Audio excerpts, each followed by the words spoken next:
Good evening, everyone. I think everyone is getting my voice. If someone is watching, please comment whether you are getting voice or not. So today we have Siddiqui with us, and he is going to give some introduction on IVC script, how to decrypt it, and some other important factors regarding the IVC script. Last week we have seen Yajnadevan paper, and we presented some aspects of the same paper. Now we are having Siddiqui and his paper too. Uh,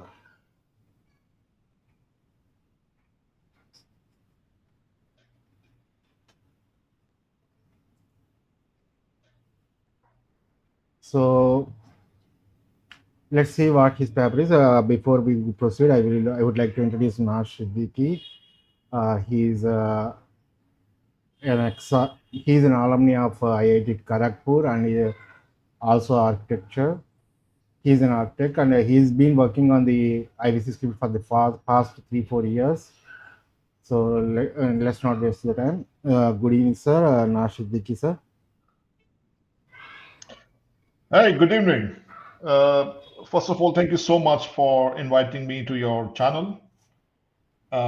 This is my first chat on this particular subject. So I prepared a small presentation to address the various issues related to IVC script. And this is a quite a big, vast subject. So we are today focusing mainly on the falsifiable methods which have been now deployed for last a decade or two, mainly to decipher the Indus script in a way which is mathematically provable. So apart from that, I will be also looking at it from a visual language point of view of visually how important it is to identify it apart from computational linguistics and various other fields which are now involved in deciphering the script. So as you can see here, there's a script on top here, and then there's a beautiful seal. This particular seal, as per my decipherment, is about Lord God Kartikeya, Skanda Kartikeya, and it is 7 matrikas, the 7 matrikas which protected Lord Kartikeya. And you can see 2 heads of Agni. And the most important thing about this seal is if you see in the center, there's a circle and there are dots around it. So now IVC actually represented the stars by dots. And I can give you a lot of other examples of why and so. So this is basically Kritika constellation or Pleiades. So now, as you can see, at the onset, I've given you a very graphical introduction to the seal, but the focus here is how you are analyzing the script by not so graphical means, but by analyzing the script. All right. So please, can you go to the next slide? So are you suggesting that this is a Dravidian language? Not sorry. really. Just to get idea, I'm asking the Yeah. initial question. No, not really. It's an Indo-European language, and but it was multilingual. The script was used to write different languages. Like for Brahmi is used to write Tamil, Sanskrit, Prakrit, etc. So the script has some elements in which I have found that it was written by using Dravidian words, and I can give you some examples for that. Yeah. But Actually, to say why I that asked this this, question immediately yeah, because viewers get an idea on what you are trying to say, so they can listen in the same way. That's why I asked this initial question. From now onwards, I won't ask. I will no, go it's too move. early. Yeah, so the first step is to decipher it, right? Yeah. And then the next steps will follow whether what is the interpretation, what is the language of how so when I did my decipherment around 2 years back, I showed it to some linguists and they were just laughing. They said there's no way in this particular era and Indo-European language will be present in IVC. And in 23 July, you have the Hegarty et al. Paper, and then it says, no, it's possible, it's highly possible. And then they have given certain routes of how it came. So the absence of evidence is not evidence of absence. So we have to just, read what the script is telling us. What it is, how it came about is subject to after you decipher it, right? So it's so the decipherment should tell you exactly what it is, and not it should not subject to your confirmation biases. So this is exactly called confirmation bias, that you have certain biases and you always try to conform to that bias, that no, it should be Dravidian, it should be Sanskrit, it should be Gondi, it should be Sindhi, I mean various sorts. But what it is actually, that is what exactly, that is the exact reason why I'm here to speak about. Yeah. So don't worry, we will see it as we go on. But a valid question, yeah, please. Okay. So you were asking me how did I get into this whole thing, right? So at the end of 2021, I think my alma mater, IIT Kharagpur, they published a calendar for year 2022. And this was very interesting because they set up a organization called Indian Knowledge Systems, or IKS, and it was established in the Department of Architecture and Regional Planning, or let's say the professors of Department of Architecture and Regional Planning were instrumental behind the IKS establishment of the IKS system. So this got my attention. This said what's going on in my alma mater, right? So we are known as a technical institute, and suddenly I find that it is talking about culture, the Indian tradition, and a lot of other metaphysical and philosophical aspects of our culture. So, and then I saw this particular seal here, which was very distinctly in the seal. And then, I read the article of what they were saying, this particular calendar. And then I found out that, well, they are saying all this, but it seems the Indus script is still not deciphered. So on what basis are they making all these assumptions that it is so and it is so and it's so? So then I did some research of what is the update on the decipherment of Indus script. So that time I read some papers regarding the linear Elamite and Francois Doucet.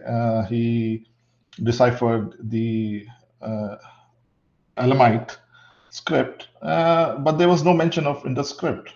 It was very close. Some people say it's very close. People are working on it, but there was no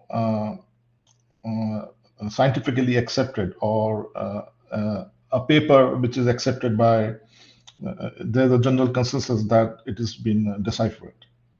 So then I started looking at the symbols. So if you can go to the next one. So this all started on, I remember the day, it was 4th of January 2022.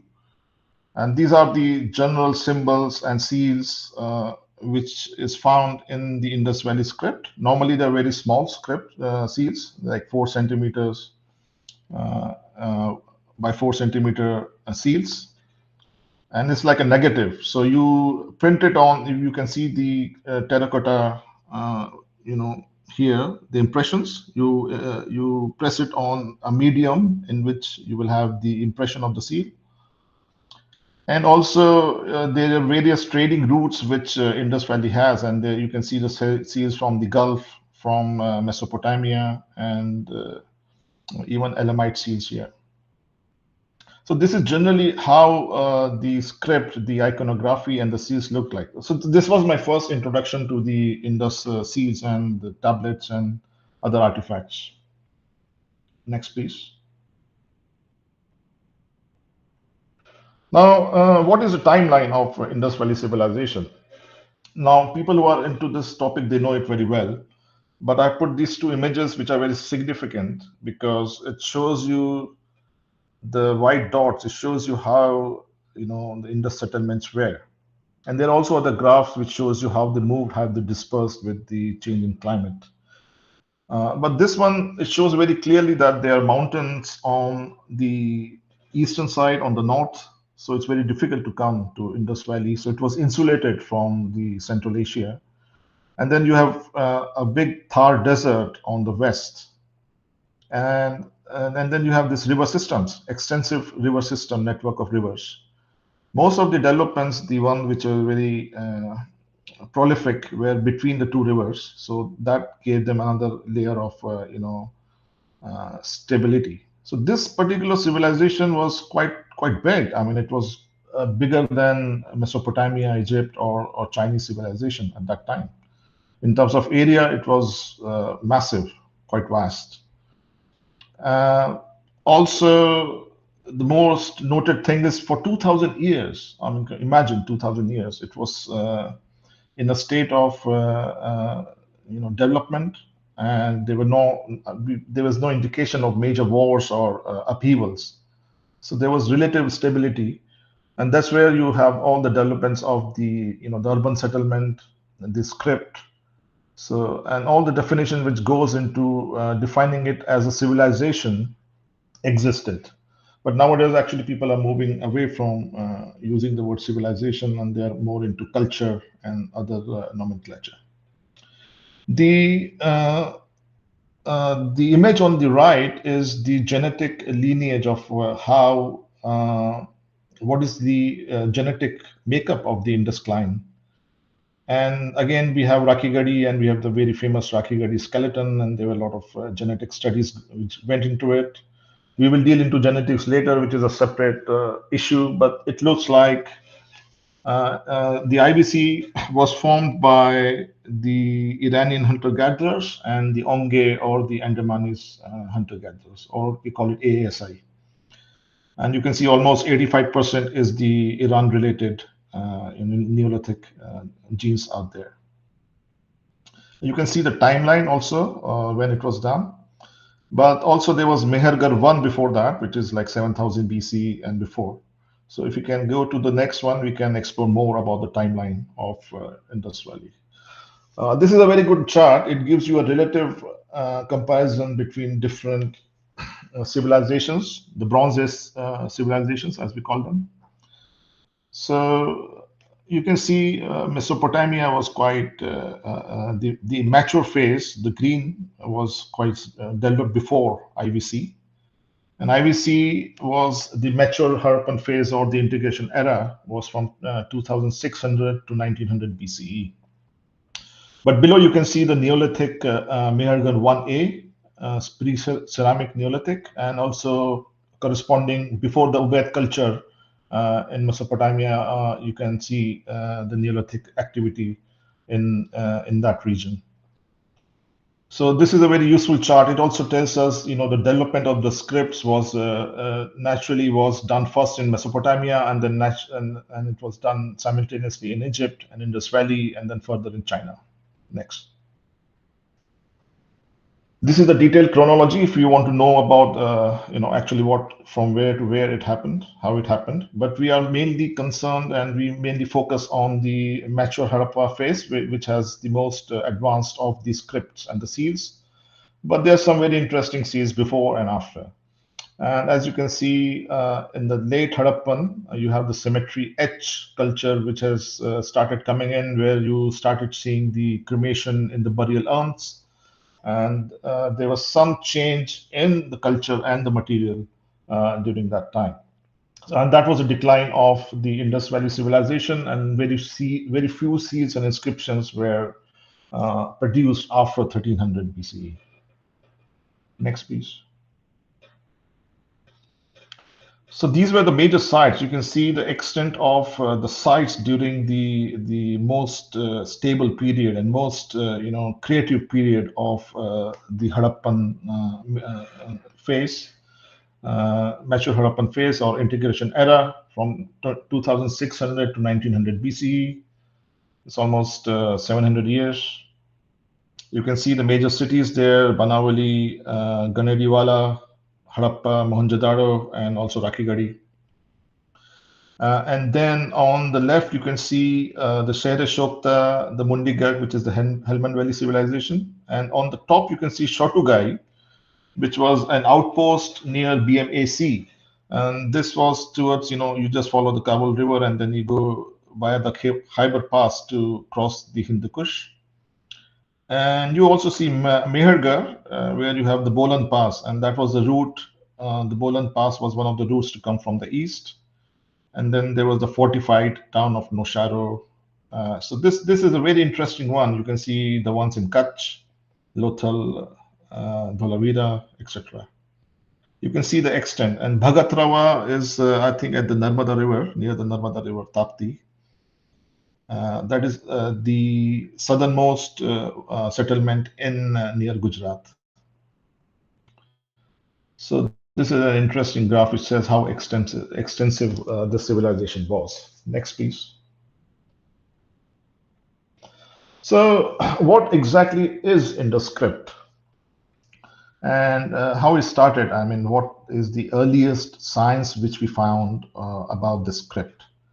So it was basically made on the pottery and before filing the pottery. And so we can say that, most of the scribes maybe were related to the potters and the pottery makers, but essentially the pottery makers had an important role in the development of the Indus script.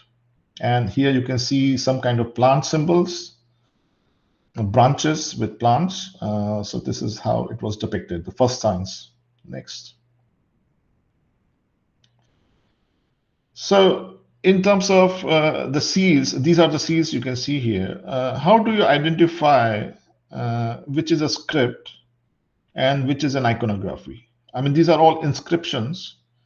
So there's a debate. I mean, if you see respected, Sri Kalyan Raman, and he's of the opinion that each and every graphical object, everything is an inscription. He does not differentiate between a script and graphics. He says that everything is an orthographical, representation. He has his own theories. But anyway, so the ones which I have circled is basically script. And then you have some animal kind of motifs and you have some human motifs. So these are basically zoomorphic or anthropomorphic seals. There are tablets and there are the artifacts. So how do we know this is the script? So there's one clear indication is that towards the end of the mature Harappa period, the iconography completely stopped, like completely. So the seals you see on the right are without iconography. So you can imagine, see that, immediately you can connect that this is the script. And there are tons of such seals without iconography. So it's very clear that this is the script and the rest were iconography. Next, please. Again, this medium was not directly inscribed on a plate or a pottery mark. It was a negative. So this technology was as if to reproduce this particular script and symbol multiple times. So that's perhaps one of the reasons why they're using it as a seal to produce it multiple times. So it was a negative. So seal is like a negative. So what is a seal and what is a sealing and how do you identify them? So for people who are seeing it for the first time or reading this kind of literature or the corpus, if you see the seal on the left, there is a number. It says M3377A. So the M stands for the particular city or settlement in which it was discovered. In this instance, it is Mohenjo-daro. 377 is the number, and A, the capital A, it denotes that it's a seal. And immediately below, you can see the impression or the one which is reversed is denoted with a small a. So that's how you identify which is a sealing, which is an impression, and which is a seal. And on the sealing, on the impression, you can see that the background is the script is slightly etched outside in most cases. Then you have two images here. This is one of the most prolific seals from Harappa. H stands for Harappa. The seal number 1657. A is for seal, and the small a on the right is for sealing. So this is generally how you make out which is a seal and which is a sealing. So if I'm reading it from left to right, generally I will read it from the tail of the animal to the head of the animal in most cases. And if you're reading from right to left, you're reading from the horn or the head of the animal to the tail of the animal. Just to remember it as a thumb rule. It doesn't work like that all the time, but yeah, it's you can say it's a thumb rule. Next, please.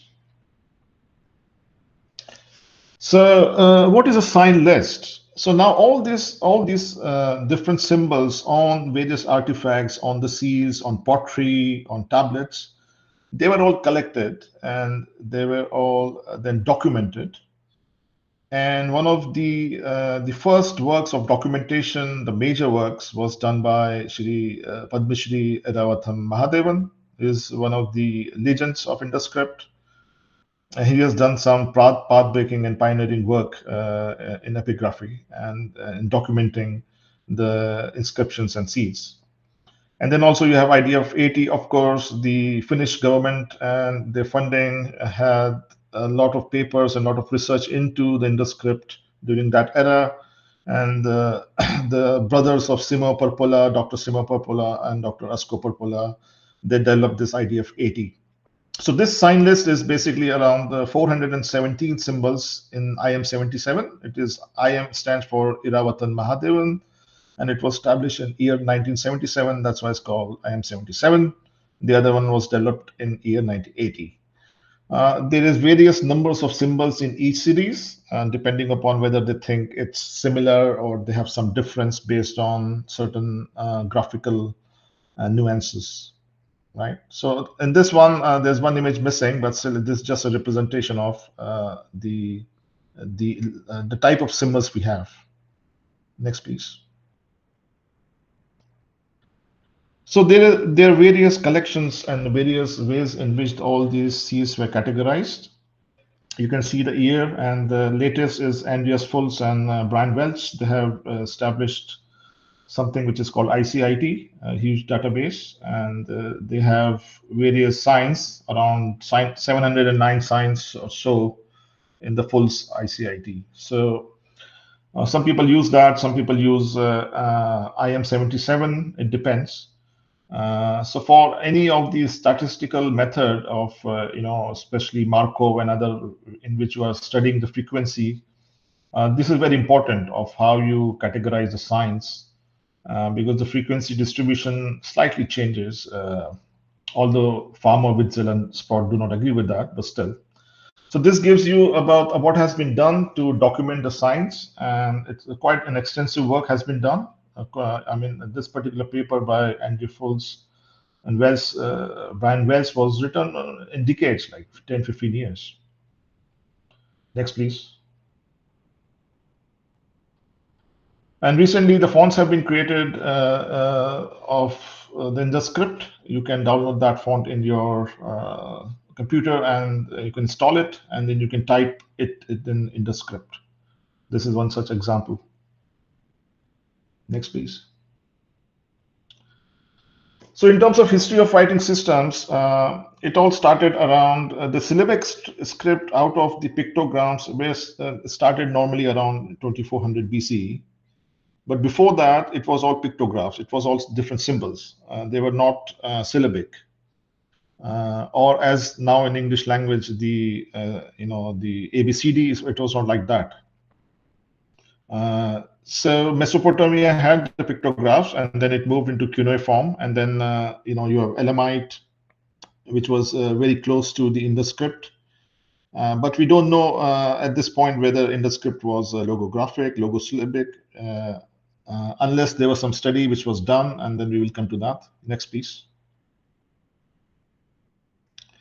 This is generally showing the distances of, where and when in terms of time and in the script was. And you can see that the logo-syllabic scripts were developed quite late. Next. So what is the status of the decipherment of the Indus script right now? That's a very interesting question. There are hundreds of decipherment attempts to decipher it. People have used various methods, but essentially everyone has his own bubble chamber, and they, whatever they see is like, five blind men and an elephant. Somebody says it's not a script, which is Farmer, Witzel, and Sprout, and we'll come to that. They completely rubbished it. They said these are all symbols. It does not denote any meaningful, intelligent script. Then there are some who believe that this is only for trading commodities, and these symbols were like stamps and for accounting or trading, and it has no religious significance. It has no so it was basically classless, religionless picture here. Then some people like Srini, respected Kalyan sir, he believes that it's all about metal, metal, and metal, and I mean he believes that it's everything to do with the fusing of the metal and metallurgy. Then some believe, like from S.R. Rao onwards, that it is Sanskrit, and there are a lot of people who believe it's Sanskrit, and a lot of people, and the recent development by Yajnadevan not only believes Sanskrit, but it's classical Paninian Sanskrit. So, and then the last, of course, Tamil and Dravid has been going on for a long time, from the time of Iravath and Mahadevan and Asko Parpola. And then recently, there has been some attempts on Prakrit, Sindhi, Gondi, etc., etc. So we really don't know what it is now because everyone has its own view, and it's very difficult to know what kind of language it encodes.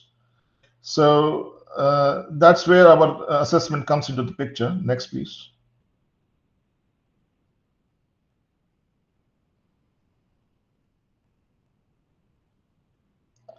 Okay, so respected Padma Shri Rawatan Mahadevan, he is the father figure. He's done some epic work for Indus script. He has documented it. He has done a statistical analysis. He has done an attempt on deciphering it, mainly as Tamil, but also he has done it a very scientific and mathematical analysis of the whole thing. Next, please. The two giants of the Indus script, Dr. Simo Parpola and Dr. Asko Parpola, they have done terrific work for documenting all the major CAI SI volumes, five of them.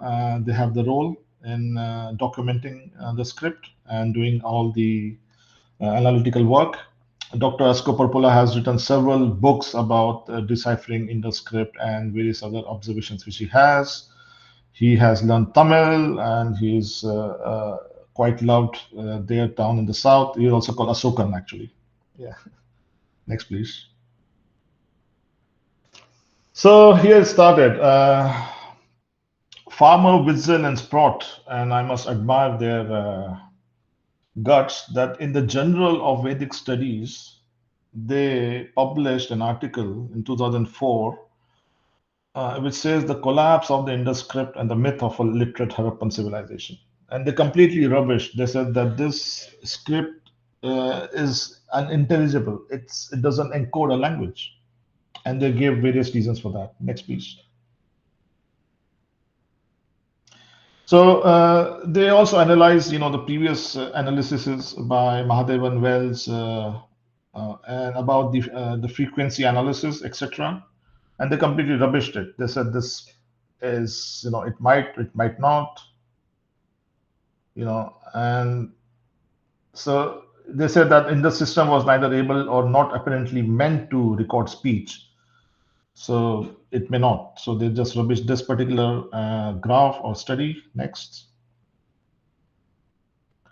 Then they say that this is repetitive, and it denotes that all the signs which are here denotes that it's some of them are meaningless. How you can make meaning of them, and so all these different instances, they have given different reasons of why they think this does not encode any intelligible or intelligent language. And here, if you can just go back, here you can see H764B, the seal for the first time. And there's a reason why this was used by Yajnadevan. You can understand now why. Next.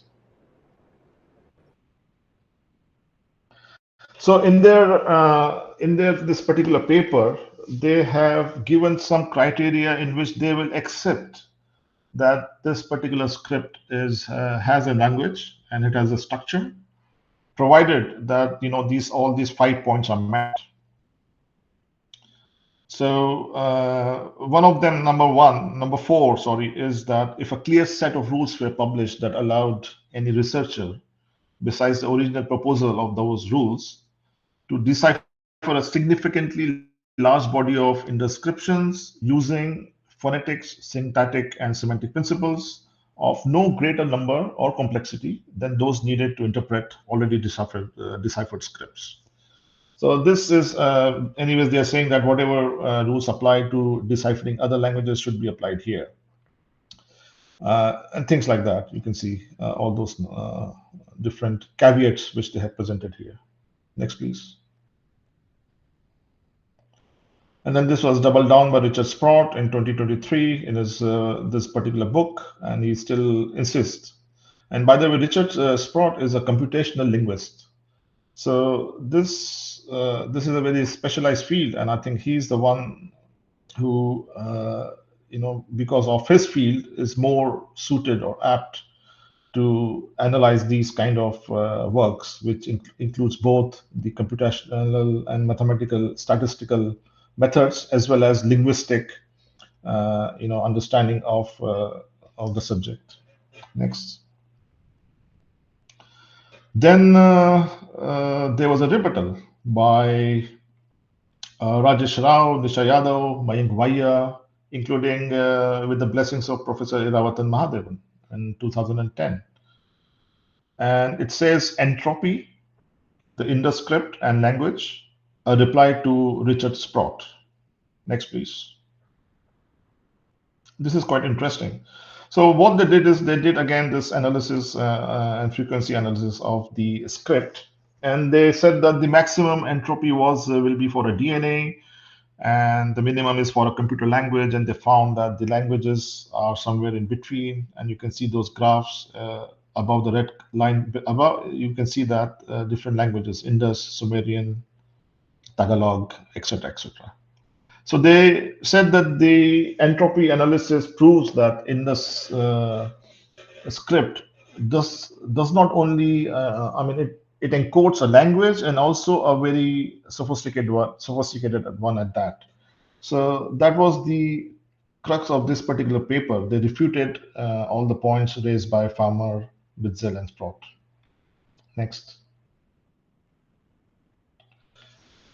So these are some of their findings, and also this also refers to the Markov model analysis done by Yadav et al. At 2010. And then it says that also there's a lot of future in doing this kind of study by the ideas from computational linguistics, from and they mentioned all those names.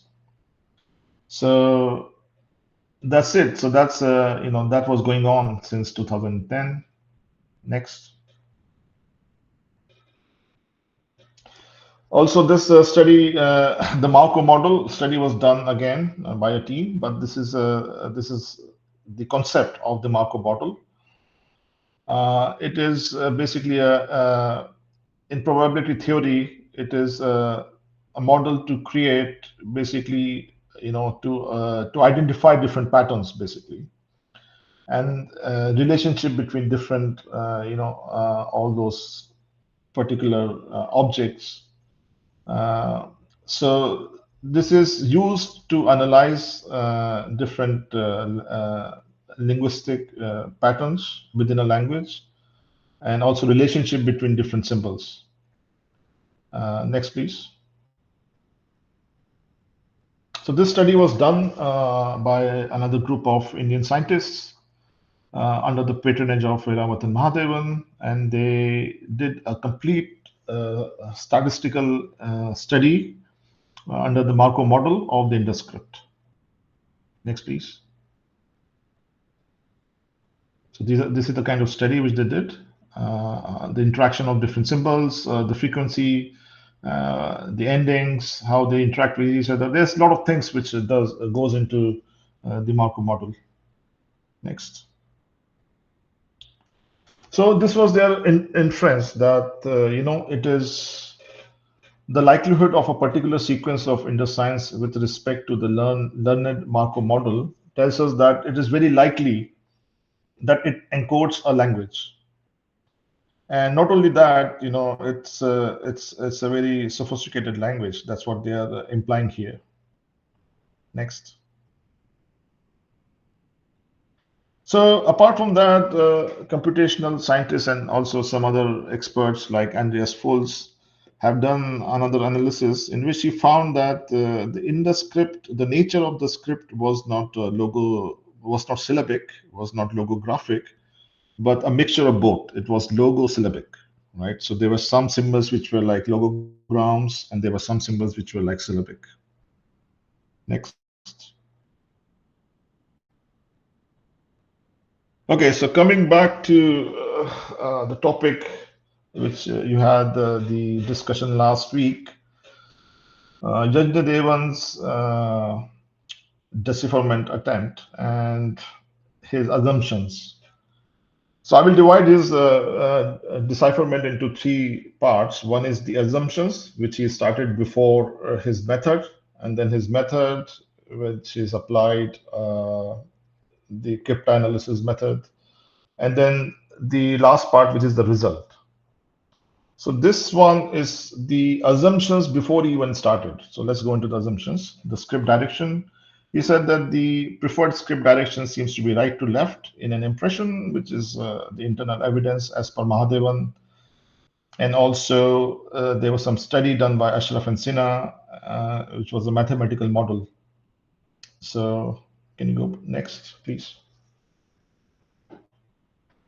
So let's analyze what is it all about. So in terms of direction of writing, and this is the most important thing when you start decipherment of any script, you need to know the direction of writing. Without that, it will not make any sense from the other direction.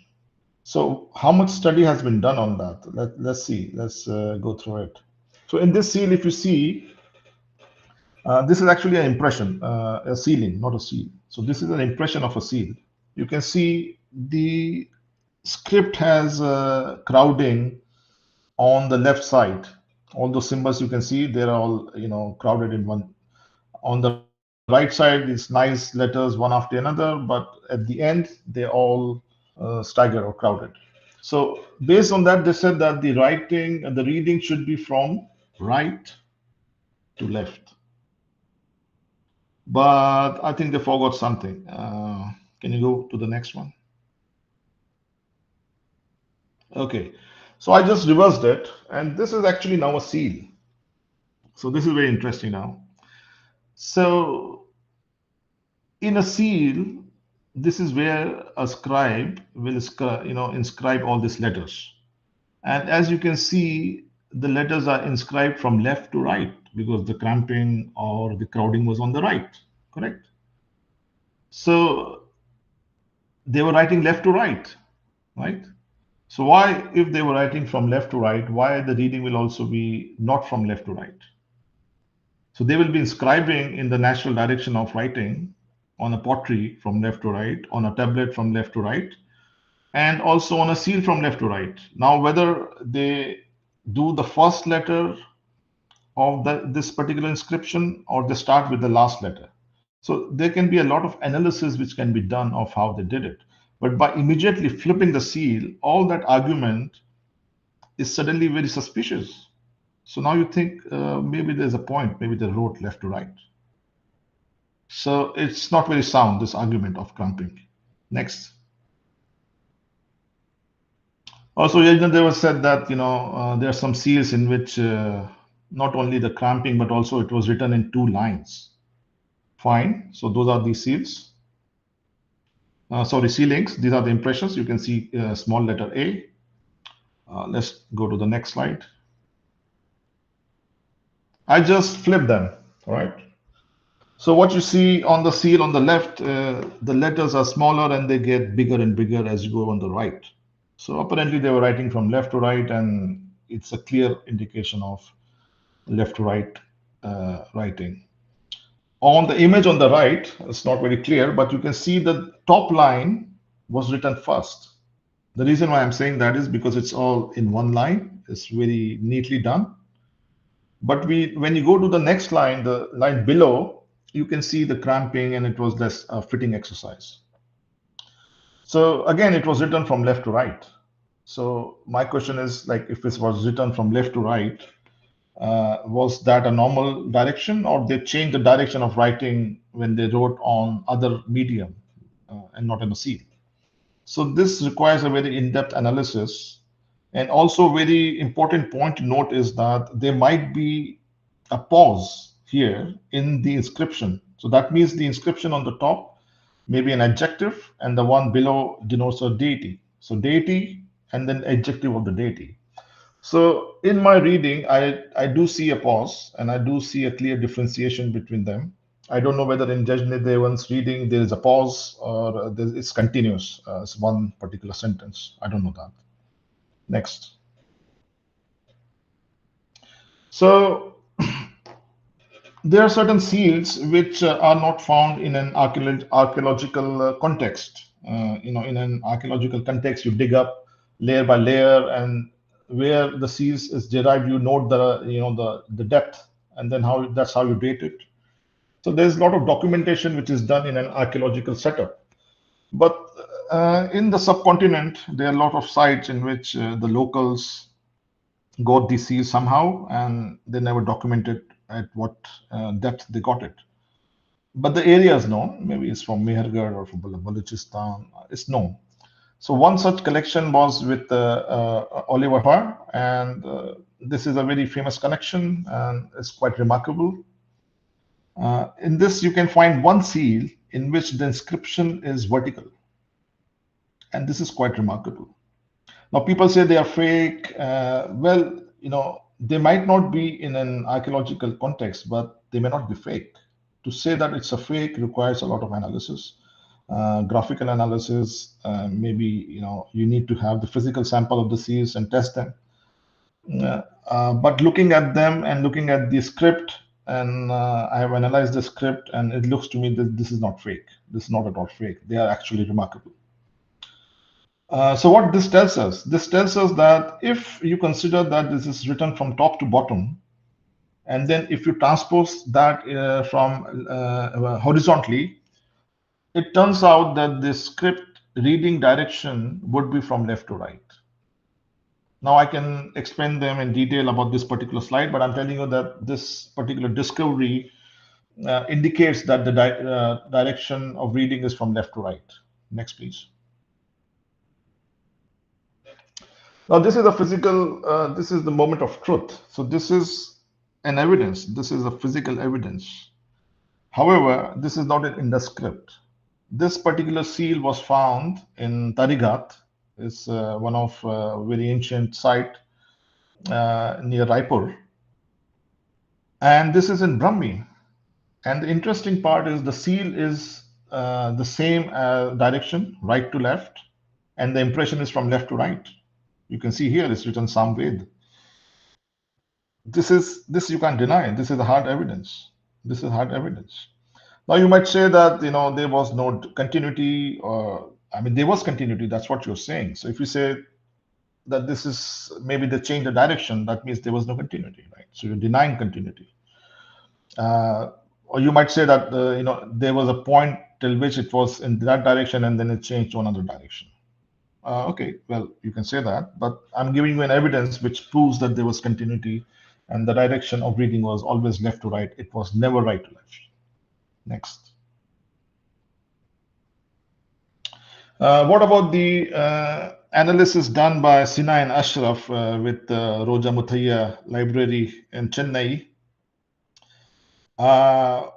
So they did this study, and they found that in the script is from right to left. You can see that coefficient, the R value is less than the left value, and like Urdu, Arabic is the same.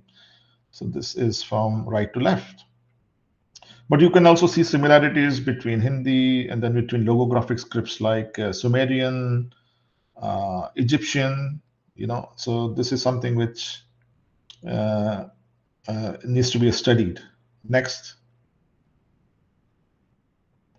Again, they refer to Ashraf and Sinha. They refer to this particular study done by Nisha Yadav et al., the Markov study and analysis, in which they have considered the left terminals and the right terminals. And this again is where they might go wrong, because how do you decide which is a right terminal and left terminal? And in their paper, they said, look, it doesn't matter. But here, the symbol 342, which occurs like almost 10% on the script, if it is determinative, that means it may not be counted. It should not be counted if it's determinative. It doesn't have any sound. Or if it is an anuswara, then it might change all these statistical results. So there is a way of cushioning it, and I'm working on it, and I will produce more results of why this might not be correct. Next. So what is a determinative? Why we are saying it is a determinative? So this was proposed by Sir John Marshall, the person who was responsible for all these excavations almost 100 years back. And he proposed that this particular symbol, which occurs like almost 10% of all the inscriptions, very high frequency, can either be a normal consonant, it can be an inflectional ending, it can come at the end of a sentence, or it can be a determinative, which means it can come at the beginning of a sentence. This was written almost 100 years back. Next. So what is a determinative? I mean, if you see the languages in that era, you have Sumerian, Akkadian, and they used a very well-known concept of determinatives. So you have this a symbol called dingir or an or anu, and maybe from there you have this derivation anuswara. So an was their kings, Anunnaki, and the symbol for them was a star.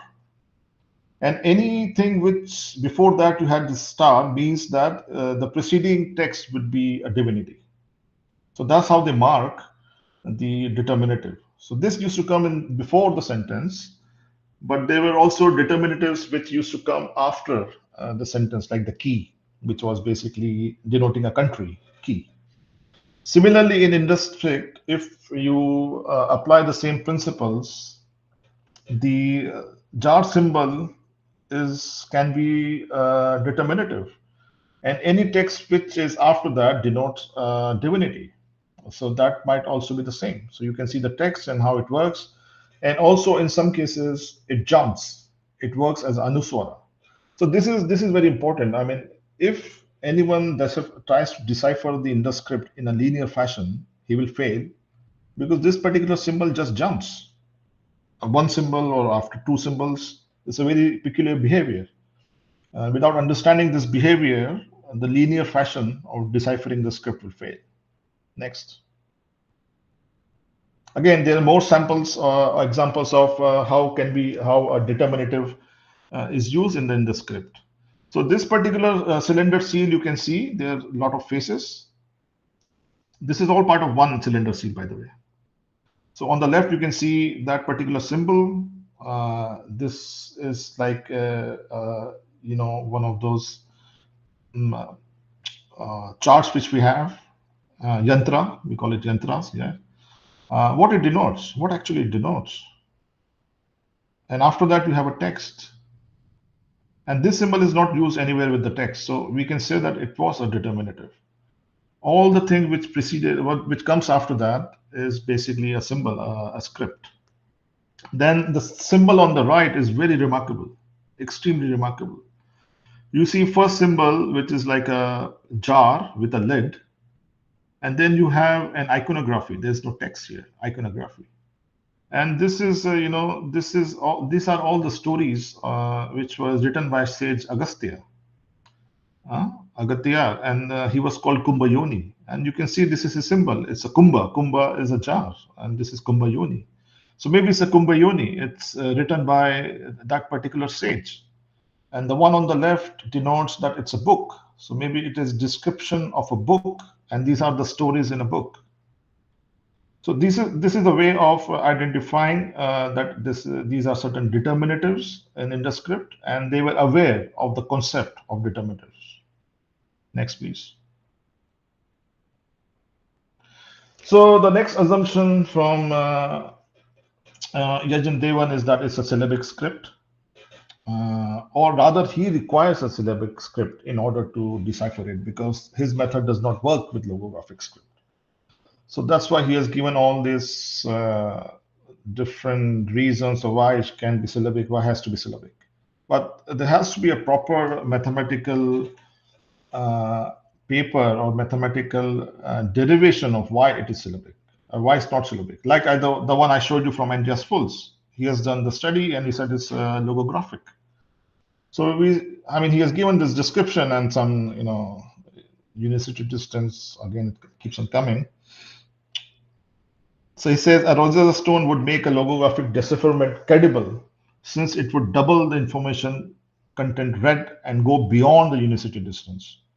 So maybe he's not denying it completely, but I'm still not clear whether how he has arrived that it is syllabic, right? So this is something which needs to be seen. If he has an assumption, that's fine. That he's making an assumption. But if he's saying that this, if it's logographic and I'm denying it, then he has to come with more proof of why he's denying it. Next, please. See this particular study, we need study like this to prove that it is logographic or syllabic. This is again one of those statistical studies, and they match the pattern with other scripts to understand the nature of that script. Next. Then again, his assumption was he has to pick a language because this particular method may not work with multiple languages. It has to be one language. It gets very difficult if it's multiple languages. But we know for almost a surety, that the Dravidian languages had a movement, and we know where it moved from. There are various studies. And to this day, there are Dravidian words in the local languages around the Indus Valley sites, in Sindhi, in Baloch. And then you have the whole Elamo Dravidian isolate, the Brahui people out there. So how come there's Dravidian people still there and we don't have any Dravidian languages in Indus script? Next, please. So my friend Sheikh Javed Ali Sindhi, he's done a pretty good job. He's at Mohenjo-daro. Daily he sees the site. He's a man on the ground and a dear friend of mine. He has found out that there are a lot of Dravidian words in Sindhi. You can see that. Tons. It's not like one or two, many. So how these Dravidian words came into the languages which are in the current Indus Valley area? It came later on, it came before. This is the kind of study which we need to do. And it looks like it was there, it was always there. It was a multilingual culture. Because, to make a language, it takes years, around 4,000 years. For a dialect, it's around 2,000 years. So it doesn't happen overnight. And it's a vast area in which you can find Dravidian words in a lot of languages. So to say that it was only Sanskrit is slightly, I would say, it's a very bold assumption. Next.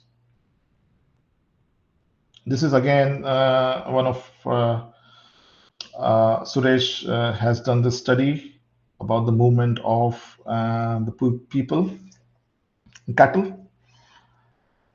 Dravidian people, how they dispersed. So you can see that they came from IVC. Yeah. So you can make an assumption that if these people who spoke Dravidian languages, maybe Dravidian was spoken in that area. And also they are Dravidian isolates in that area. So that also proves that Dravidian was spoken. If not fully, maybe in parts, maybe in certain zones, but it definitely had a presence in IVC. Next.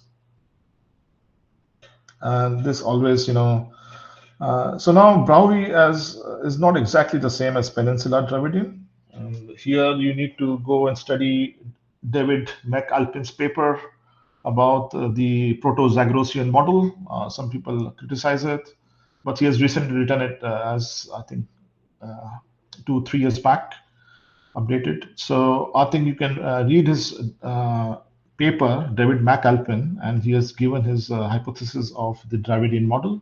It's called Proto-Zagrosian model, in which Brahui is part of LMO Dravidian family, and the other families here are Peninsular Dravidian, and also then there are some others like you can see there on the one in the orange. Next, please. So then his next assumption is, or basically these are the set of assumptions he required to solve a cipher. He needs to know the language.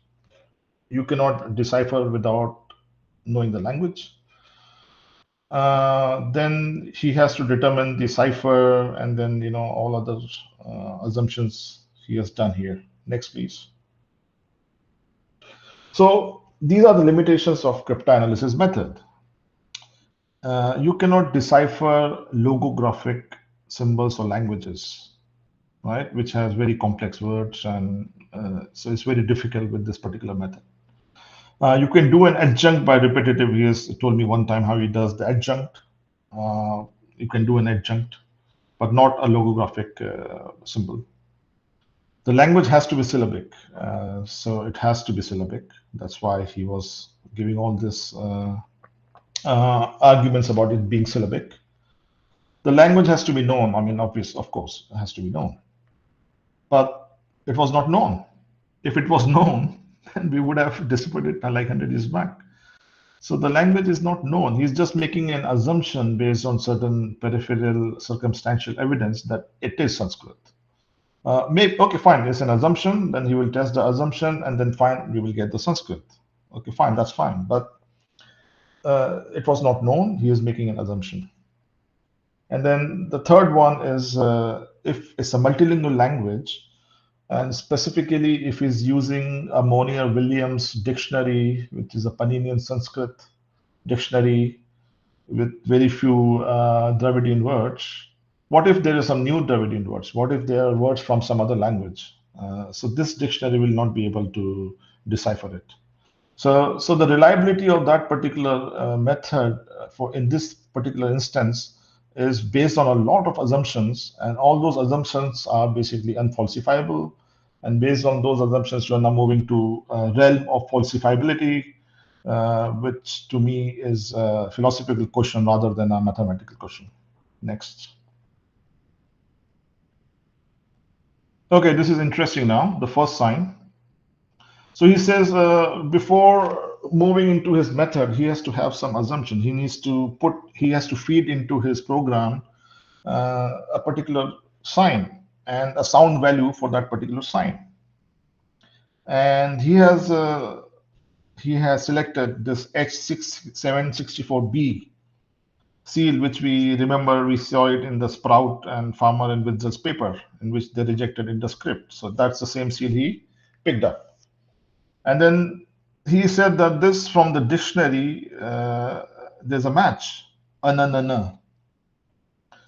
So he's saying this is basically symbol 342, it's Ananana, but actually it is not.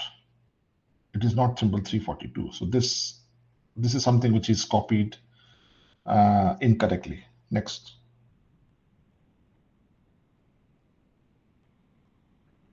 So this is the sign H764B. As you can see, this is a rimless jar. It's not a jar with a rim. So this particular seal has two sides, A and B. So you can see this the B is on the back, and then the front you have this particular one. So the symbol 342 is actually on 764A. You can see that here with the rims. And the one he is saying Ananana is actually not that symbol. It's some other symbol. And you can see here, right? So he has copied it incorrectly. So graphically is incorrect. The basic sign, the first assumption itself is incorrect. What if the value of this symbol is not na, it is something else? What if it means 3 jars? Or it's like a rebus system, traya or yatra, you know, three is tra, and maybe this means year, so it's traya, like a rebus system which some of the people use. So there are a lot of assumptions going on here, but the basic thing here is he has not copied it properly, right? It's not symbol 342, which is saying it is. So that's a big one for me. I don't know how after that how he proceeded and how he put the values and how he got his values. I have no idea. Okay, next. All right. Now after this, he goes on with his regex regular expression, and then he matches all this with his Monier-Williams dictionary, and he gets some results. And in between, he has a lot of assumptions. Fine. All that is his method. I cannot comment on his method because I'm not a software engineer in that particular field or cryptographic field. So somebody in that particular field has to see his method. His paper has to be peer reviewed, and I do not have that aptitude to do that. Yeah, it's a confession. I do not. So I can only comment on the results. I cannot comment. It's opaque to me. His regular expression, what he has done inside it, how he has parsed it, whether, I mean, he has described it in his paper, but we have to run it and see it how it does. So we have to run all of his symbol by symbol and see whether they are consistent, and that kind of peer review process has to be done. So that particular one is opaque to me. So I can only comment now on his result. So let's see his results. So one of his results, this is the Dholavira Signboard. Now what happened here in Dholavira Signboard is you can see the image, and that gray image of the Dholavira Signboard. It's quite big. It was a big board on one of the doors of Dholavira. It's like it's 30 centimeter by, like, it's almost 2 meters, I think, something like that. It's quite big. And it was in some material which was like a chalk gypsum. You can see that white thing. And it had a wooden frame around it. So some of these symbols were not legible here, right? Some of the symbols were not legible. Now, this is exactly where the Markov model comes in handy. It can predict that if some symbols are not legible, then what those symbols could be based on the similar occurrences, right? And apart from Markov model, people like me or Srini sir who are into this script can tell you by our experience that we have found certain similar expressions, and those are these expressions you can see on the image on the right. So the one which I have circled on the left is Yajnadevan's reconstruction, and the one on the right is the actual reconstruction. So he has used 2 symbols incorrectly in the Dholavira Signboard, which is not the actual construction. You can see the actual construction on the right. And this actual construction is based on logic, based on similar sequence. He might say that it might change all right. Because of his results, it might be different. He might say that, but most of the experts believe, and at least in the Dholavira Museum, where you have the photograph of that, also believes that this is the correct representation and not the one which Yajnadevan is using. So what it does is it changes the sound value slightly of his decipherment. So if you go to the previous slide,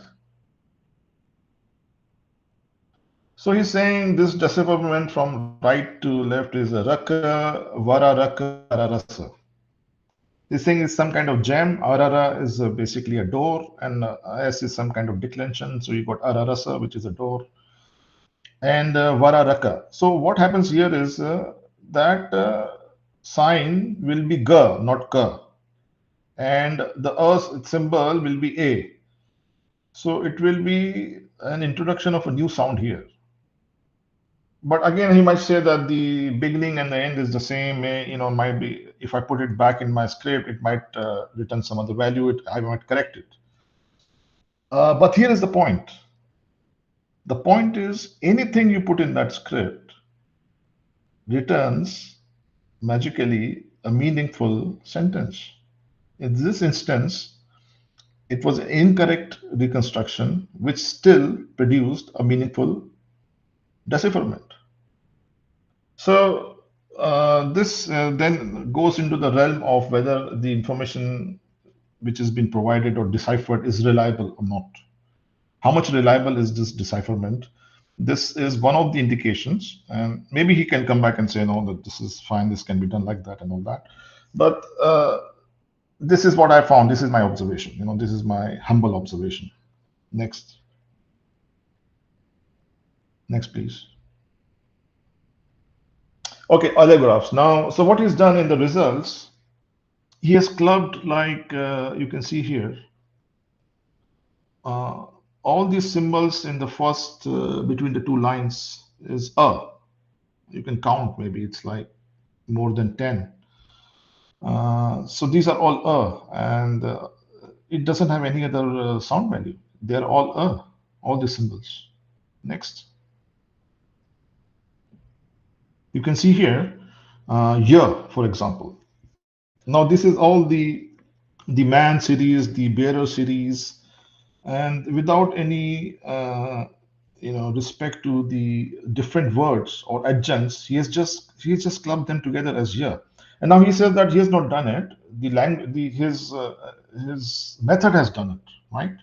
So he always goes back and says, no, I'm not done it. I'm deriving it from whatever the machine is telling me.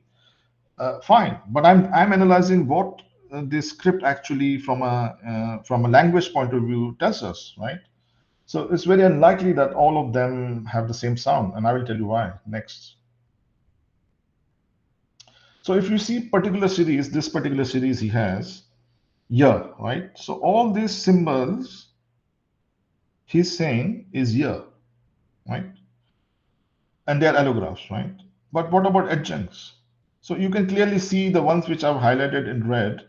It is a mixture of two symbols. You can see the distinct symbol, the man symbol, and that the serrated kind of symbol. And then on the left, you have this 342 sign, jar sign, clearly visible. So it's some kind of an adjunct. It's a mixture of two or three symbols. So how can this be only one sound? He says, oh, I'm not doing it. The machine is telling me. Okay, well, next.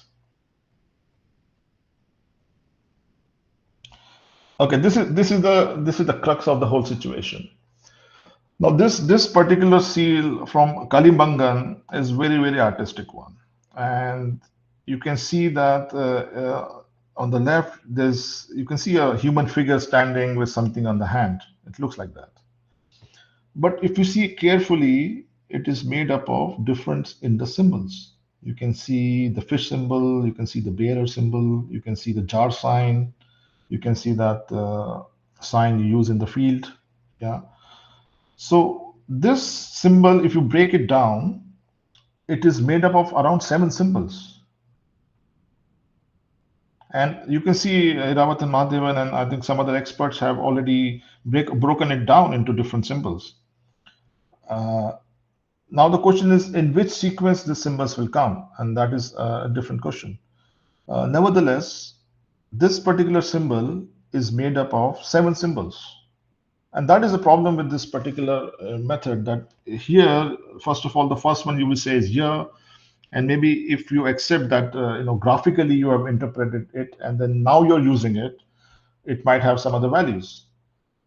But what is happening here is, instead of a sound, for example, in my decipherment, I will say it is Skandanam Shivabhya, which is quite a big word. But he's saying it's like Yamanava or something like 2 or 3 words, right?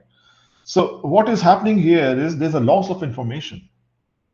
With a logographic script, is conveying you a very rich set of information.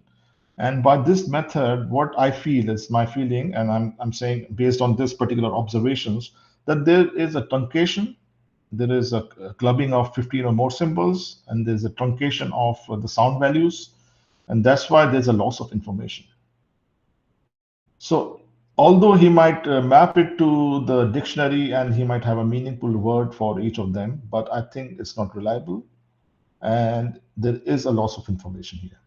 Next. Then he has mapped it to Brahmi script. Exactly, some of the symbols are repeated. So the Brahmi actually was Aleph or the bull. Never looked like actually. Nevertheless, he said maybe the K, because of the K, it looked like that. The K, which is saying like an X sign, is actually there is a X sign also in Brahmi, and the sound value for that is R. So it's not exactly as Brahmi, but nevertheless, it's a very good sign. And I have my own symbols, and some of the symbols are also mentioned with Brahmi, but not exactly in this direction. I will produce my table someday, not now. But it's a very beautiful table, I must say that. Impressive. Next. Sorry to interrupt you, sir, here. So do Yeah. you also agree that there is a correlation between Brahmi script and the Indus script? I mean, the logographs. Yeah, there is, but not direct. There is also Brahmi was also developed by some other external influences like the Phoenician script, etc. And there has been studies of the similarities of symbols between Brahmi and Phoenician. But that's what I'm coming next to. The difference between Brahmi and Phoenician script, for example, is the next slide. Okay. And this is exactly the difference. In the Phoenician scripts, you will not see these kind of diacritics, right? They are using the same phenomena or same kind of method which Yajnadevan is using, like a vowel kind of thing. Like in English, you have A, N and A becomes na, N and I becomes ni, right? Right. But in Brahmi, it doesn't happen like that. They have this small Diacritic. squiggly diacritics, right? Which changes the word of a. So where are these diacritics? These diacritics have to come to Brahmi by their knowledge that something like this existed. And if you say that it is derived from IVC, then in IVC you need to have diacritics. Correct. So where are the diacritics? Where are the diacritics? That's my question. So Next slide. do you Yeah. think you might have put all the diacritics into the allographs? It's highly possible. It's highly possible, but he has not identified them specifically. He said that, for example, there's and this is na, and together they will become na. But it's not attached to that particular symbol. It is attached separately, right? Or maybe he might come up and say, yeah, maybe I have found some diacritics. But the way his system is working like a English kind of system in which you have a consonant, vowel, consonant, CVC Right. kind of structure, Right. not a diacritic kind of structure, right? Right. And I'll show you in a minute of where the possible diacritics and possible adjuncts can be. The next slide. Okay.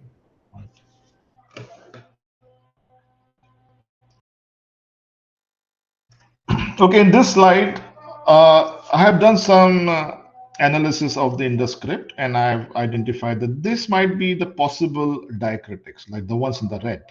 You can see the small squiggly marks. So, for example, number 25, 225 is the same as 226, except for that small diacritic. Correct. Yes. Similarly, 222, you can see a small dash there. Then there are some modifiers like the hat sign on the top and this bracket on top of the symbol, like 234. So that's a modifier. You cannot say that this whole thing is one symbol because this particular modifier appears in different symbols. Right. Then you go in 263, you can see again that in that particular symbol, it has this one. So that is a diacritic. The ones in the blue is an adjunct. Now, why I'm saying an adjunct? Because if you see that 220, that symbol is gone inside that symbol, 251. The same symbol is gone inside it. So that is a combination of two symbols. That's an adjunct. Similarly, 235 is a combination of 233 and the barley symbol, Similarly, 265. 266, 266. These are all combinations of 2 or more symbols. So Symbols. these are Okay. adjunct, Okay. right? So these are my analysis of these are possible diacritics and possible adjuncts based on the visual analysis of the script, and also I have deciphered and some of them, and I have proved why this is so, right? But in his system, he says no, these are all have one sound value, and they have one sound value, and they Right. have, he has identified vowels, and he has identified, but the way he's using the vowels is not like in a diacritic kind of fashion. It's more like a Roman English kind of fashion. I may Correct. be incorrect by his assumption. He might come and clarify it, but looks like it's not the case. I find this is a major issue with me on this particular nuances which he has missed. I agree Next. with you. I mean, sorry to interrupt you. I agree with you because, Yeah, like, yeah, if go ahead. you, Yeah. yeah, like I too had the same thought. Like, if it is a precursor to Brahmi script, and Brahmi script has diacritics, and how come no Correct. diacritic at all in the whole script, and everything is just a allograph or like the same thing in just a I mean, like little fumble by Correct. the Correct. scribe here and there. Yeah. Correct. Correct. So, you know, this in terms of the theory of falsifiability, this is called a black swan event.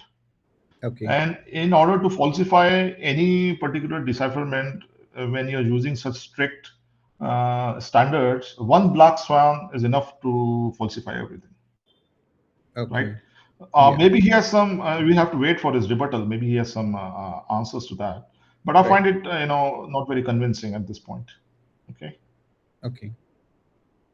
And I can do a lot of more analysis, a lot in-depth analysis. This is just scratching the surface. I'm telling Right. you. Next. Yes. Yes. Yeah. I agree. Yeah.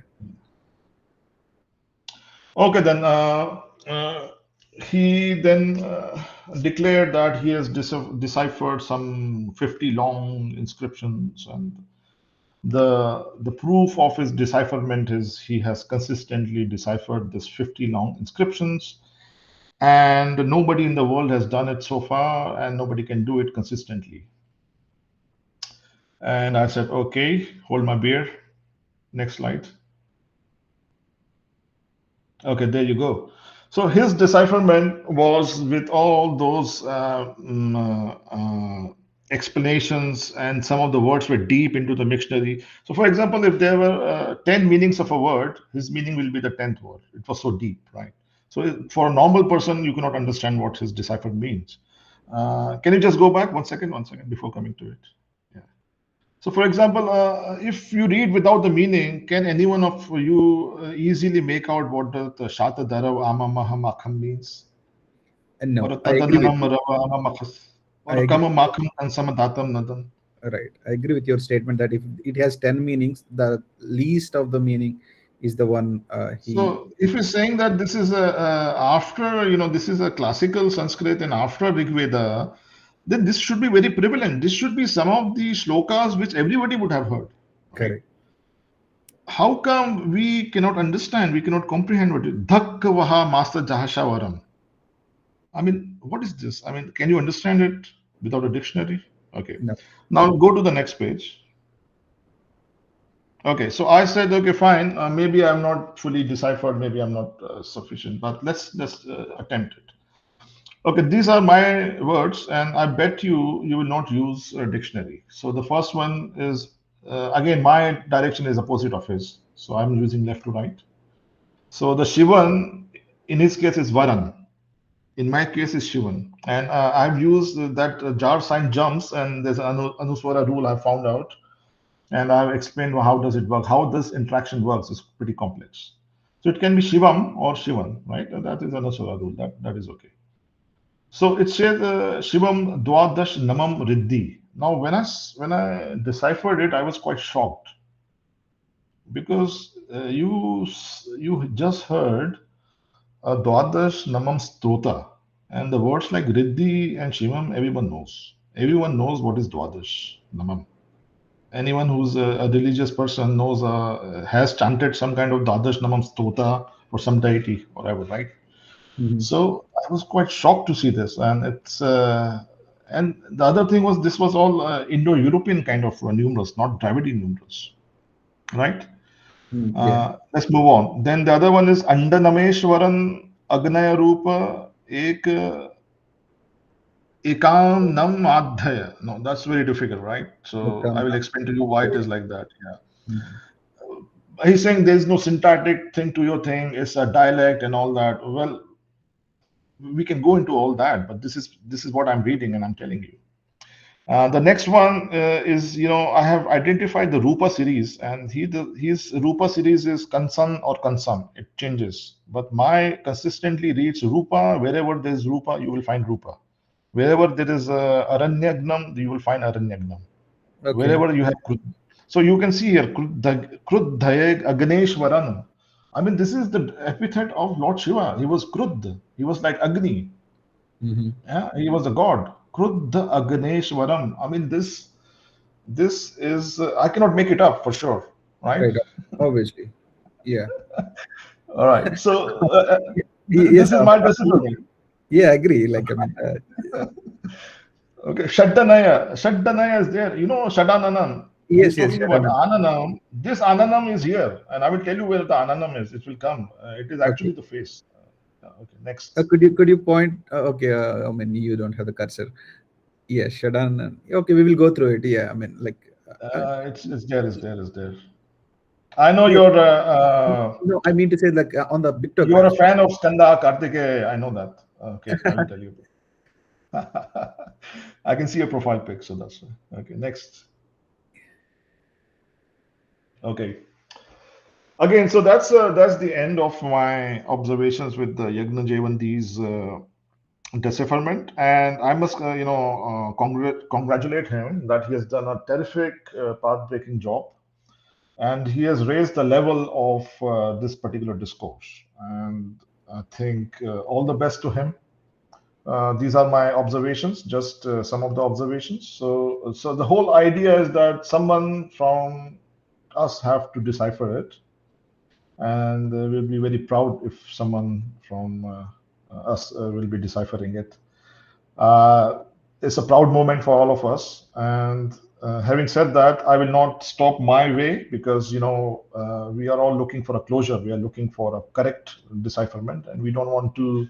It's such a sensitive topic that if you are finding a deity or a particular ritual, you don't want to do something which is incorrect, right? You have to be Correct. pretty sure that is doing again and again, and that's where it also becomes a sort of a very delicate, and you have to revere this particular topic because it's now going into a realm where you have to be very careful and you don't miss out something, a particular concept which because of these losses in translation it should not be done. So you have to cross check it from 2 3 different directions and then only arrive at a particular conclusion. So this is my some of the examples of in those C's how I arrived at it. Each and every symbol I have now written of what it is, and as you can see, it is in a pretty advanced stage. This decipherment is not something like without a dictionary. I can tell you, you can read all of that. And if you go in detail and spend some time, you will understand what exactly it is and how I have derived it. But how I have derived it and my method is yet I have to publish it and reveal it. I've done it like back in 15th of August 22 actually. Okay. So that's my Yajnadevan says that yours is a brute force method and it will take years to decipher it. Right. But actually, I did it in 6 months. From January 2022 to August 2022, I almost did like 70% of that. And what 70%. I'm doing now, yes, and what 70% I'm of. doing now, decipherment, correct. Okay. Of all the seals. What I'm doing now is just the refinement, cross-checking. Why I'm not publishing it is because I want to make sure that what I'm doing is 100% correct. And there are some changes because there are some nuances which I miss, and then I change it, right? So I'm waiting for the iteration process to stop. After a certain point, it says, no, it's not going anywhere. It cannot be any more changes. Right. So it's an iterative process. It's a self-correcting iterative process, and with Correct. such a big corpus, it takes time. So you cannot rush this kind of process. I'm not in a hurry to prove myself. I want to make it right, get it right, right? So that's why it's taking time. Otherwise, I have found a lot of things about the decipherment. It's quite advanced, you can see here. Next, please. So this is the basic. I will give you one small tip of how to go about it, right? So, so on one extreme, you have people like Shri Kalyan Ramanji, and I have great respect for him, who's saying it's all graphical, graphical, graphical. And on the other respect is Mr. Yajnadevan, or maybe likes of him, who says it's purely mathematical and it has nothing to do with graphics, right? I'm here somewhere in the middle ground. I'm saying both of you, there has to be a middle ground. It has to have a visual language, graphically, it has to be interpreted. And also, it has to then test, the keys have to be tested mathematically or logically, that there cannot be any other meaning or value to it. So it has to be falsifiable. So that's the trick. I have to get it falsifiable. Right now, it is unfalsifiable because it can be tons of other meanings to it, right? Right. So if you see this particular seal, uh, this one is not like a unicorn seal, right? So it has a context, it has a meaning, and it's a very unique seal. It doesn't occur many times, right? And apart from that particular script which you see, the three symbols on the left, it is also repeated in a very drum-shaped wooden. It's not a wooden; it's a tablet. Maybe it's a terracotta tablet, and it has the identical string. And this is a drum-shaped. And anyone who is into our culture immediately knows what that is. Yeah, you know what that is, right? Yes. So Yeah, absolutely. Yeah, absolutely. And specifically, it might be a damburu. Like drum. it might not be a long one. It is Lord Shiva's damburu, maybe, right? Possibly. So if you see the seal, you have a man here who's playing a drum, and then there's a lion with a mouth. So what it's and then you have this swastika, reverse swastika, and clockwise and anti-clockwise 5 times. Mhm. So what is all this telling you? Now going back to IT Kharagpur's calendar and the cyclicity of time and all that they published here. But what does this script tell you? So the script definitely has something to do with sound, right? That is one logical inference you can make because you have Correct. drum, you have a roaring tiger, right? And even when there is a creation of universe, you have a big bang, and when the universe is destroyed, then also there is a sound. Correct. So the sound is related to the creation and destruction of universe, plus all these symbols and the damburu. So that's maybe a logical inference to be made that this has something to do with the sound. Now, you can try the sound words in various languages, the Dravidian languages, in Sanskrit, in any language you want. But then, in case of Yajnadevan, he will be trying it from right to left. I will be doing it from left to right. Yeah. Yeah. So, for example, he said this is Dhwani, right? Because the first symbol, which is like the two bangle Murukan symbol, as Askoparpula says, is Dha as per him, Mhm. and Va and Ni, Dhwani.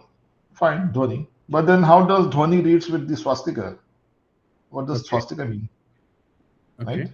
Can you Mhm. tell us that? It doesn't because swastika doesn't come in the script anywhere. Right. And he cannot tell what's the sound value for swastika or Right. reverse swastika. Yeah. Okay, right. So here, someone you have to make the assumptions first. So I made some assumptions. He also made some assumptions, and I made the assumptions that the symbol 342 was an, na, and anuswara and all that. And I have given some logical reasons why I believe so. He has also given that, right? Right. So Right. let's assume that this symbol is anuswara, right?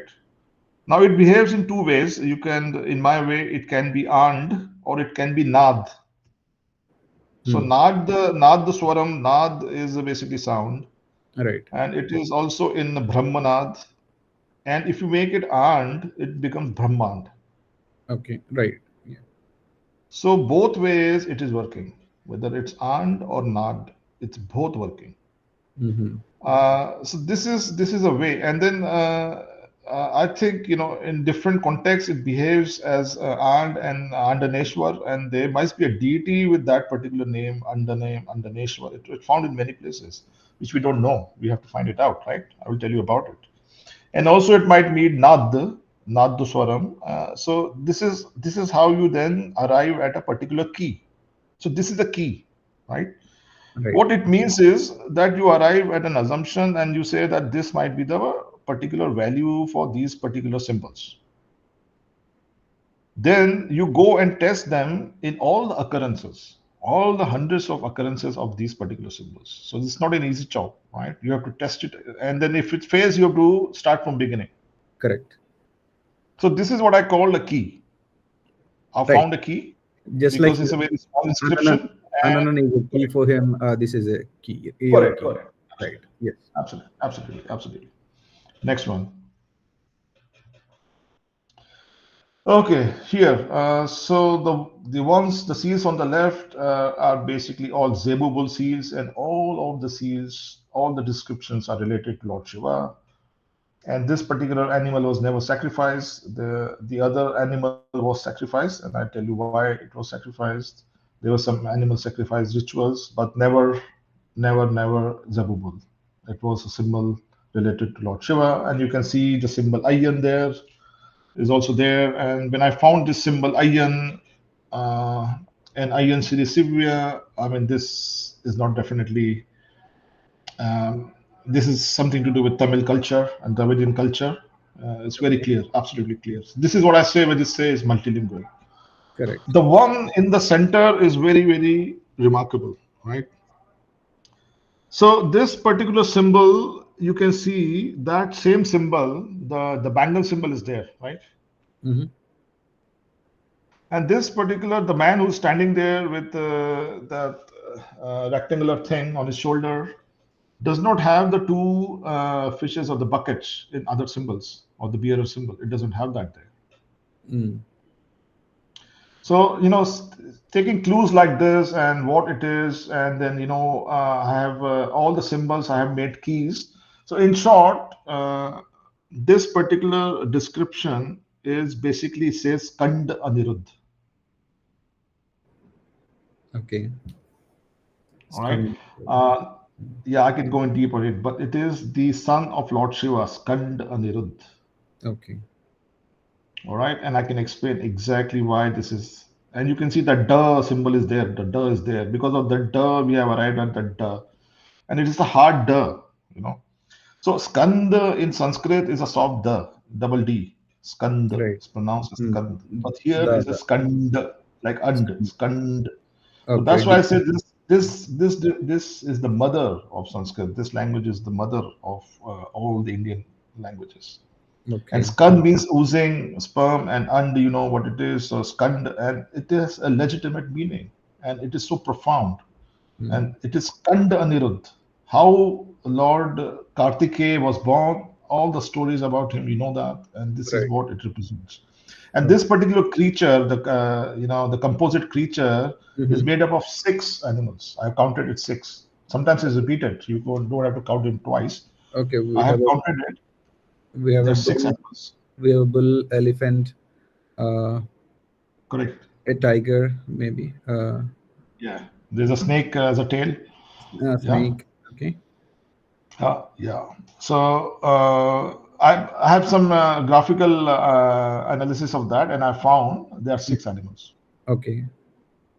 Yeah. So this is 6. 6. So it's not the Navagujjara, which is found later on. I Okay. call this as Shadarupa, or this is basically a Vyal, Gajavyal. There's so many Vyals. This is one of the Vyal.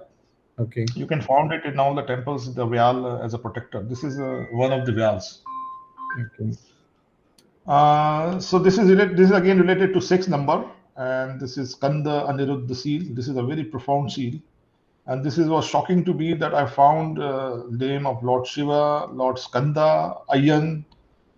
I mean, this is this very, very extremely. Sometimes it gets to you. It's very. I have to check it 2, 3 times on whether this is correct. And I come to the same conclusion that this is what it means. Mm. Next one. Okay. Now here again, so we have some numerals here, right? I mean, we have the Tamilian words. I have words like nir. I have some Prakrit words like kripa or kripa. But here, the numerals are not Dravidian. The numerals are definitely Indo-European. So we have Dwadash before. Now this is Shatan. And there is also a nuanced difference between Shat and Shat. So the scene here, you see the two symbols on the left, the kind of a Balde symbol is a hard sh, and the one which is next to it is ta. It's not ta. Whereas the one on the right, the two symbols on the rightmost symbols, they have only three branches in that string, and the ta is connected here, right? So it is shata. Okay. Shata is 100 and shata is 6. Hmm. So this is the kind of nuance I'm talking about. And this is, if you made it all allographs, all that nuances are gone. Agreed. All those nuances will go. So you have to be careful about each and every stroke. And this is the prime example. One becomes Shatan Namami Muruga, which is basically the 6 names of the mother of Muruga. And again, there is another way of doing it is Shatan Ananam. Shatananana. Correct. That's So what. that is Shatananam. That becomes Shatanan later on. Shatananam Nama Mi Muruga. Shatananam. Exactly. Shatanam It can be Nama. done like that. Yeah. Okay. So the main thing here is it's all syllabic, but when it comes to the Mura symbol, it is logographic. Now you understand why it's logo-syllabic. Because that symbol, then you go into all its occurrences and put it, and then it has to be consistently with the same sound. Right? So this is a prime example of there is a numeral here in as you speak, not like numeral, and it has a logographic, and then it has everything has vowels, it has diacritics, it has all the features of the Indus script, the Brahmi script, and all other Indian scripts, right? Plus, it is telling you the attributes of Lord Muruga, that he was Shadananam, Right. which we all know. You know that, and the shield is telling you. So I cannot make it up. Can I make it up? This one, seriously, No. right? And similarly, the one on the right is different. It said Shatan Ashtan. So that is 108. Namaswa Shri Shiv Krudevya. So it is saying 108 salutations to Shri Shiva. Now, 108 is a very, very magical number, and you know what is 108? There are so many interpretations of 108. It's a Right. very I mean, important number right. for Indian culture. Yes. Both the number, the Shata and the Shatan Ashtan, are there in this one. And if you miss and make them all or allographs, you will never get this kind of fidelity. You will not get this kind of nuances. Now, it might change, you might substitute it, but I'm giving you a demonstration of how nuanced it is and how profound it is. I agree. Okay. Next one. I mean, we must respect their. Okay, that's it. So these their- are the keys. These are my method of keys, and I keep on unlocking it till it clicks, and finally, hopefully one day we will be able to decipher it like completely. So that's it. I will just take a break to have some water, please. Please do. Yeah, thank you very much, sir. You just gave me a superb information. Consider me as a student, not an expert. I have some questions on your presentation. Like many questions. Monkey, do you have any questions? Yeah, please. No. Go ahead. Please go ahead. Yes, I know. I mean, you can start with. I'll go off. Yeah. Yeah. Let me go by slide since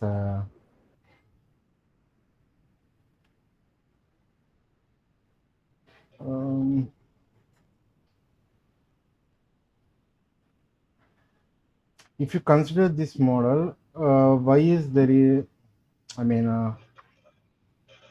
no DNA mix after 10,000 BCE. I mean, in this phase, based on the Cell magazine published by Vasant Shinde, there is Yeah. no DNA mix-up after 10,000 BC between the IVC client and Iranian client. Then how can you explain the presence of Indo-Iranian language within India? Yeah, fine, fine. That's a very good question. So, after this was done, there is a lot of studies done after that. Reich Laboratories, Hagati et al., and till July 23, there was a lot of studies which came out. So they found that in order to for a language to go from one place to another, you don't necessarily has to have a genetic change also. That's not necessary, right? So from Anatolia, they did not find any Anatolian genes into the Zagros farmers, but the language was transferred, right? So there's a whole article on it in Hagati paper. You can go and read it.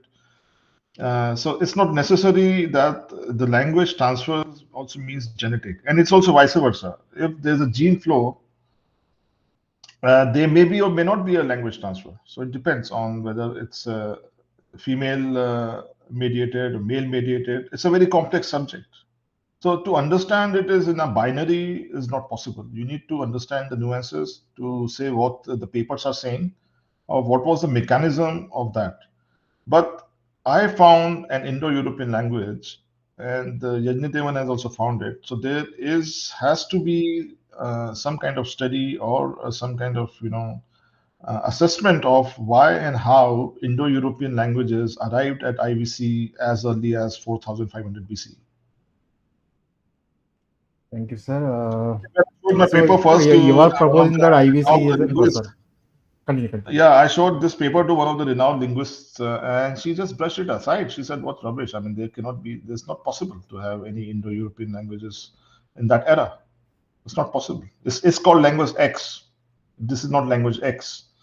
So those are the kind of resistance I faced in doing this.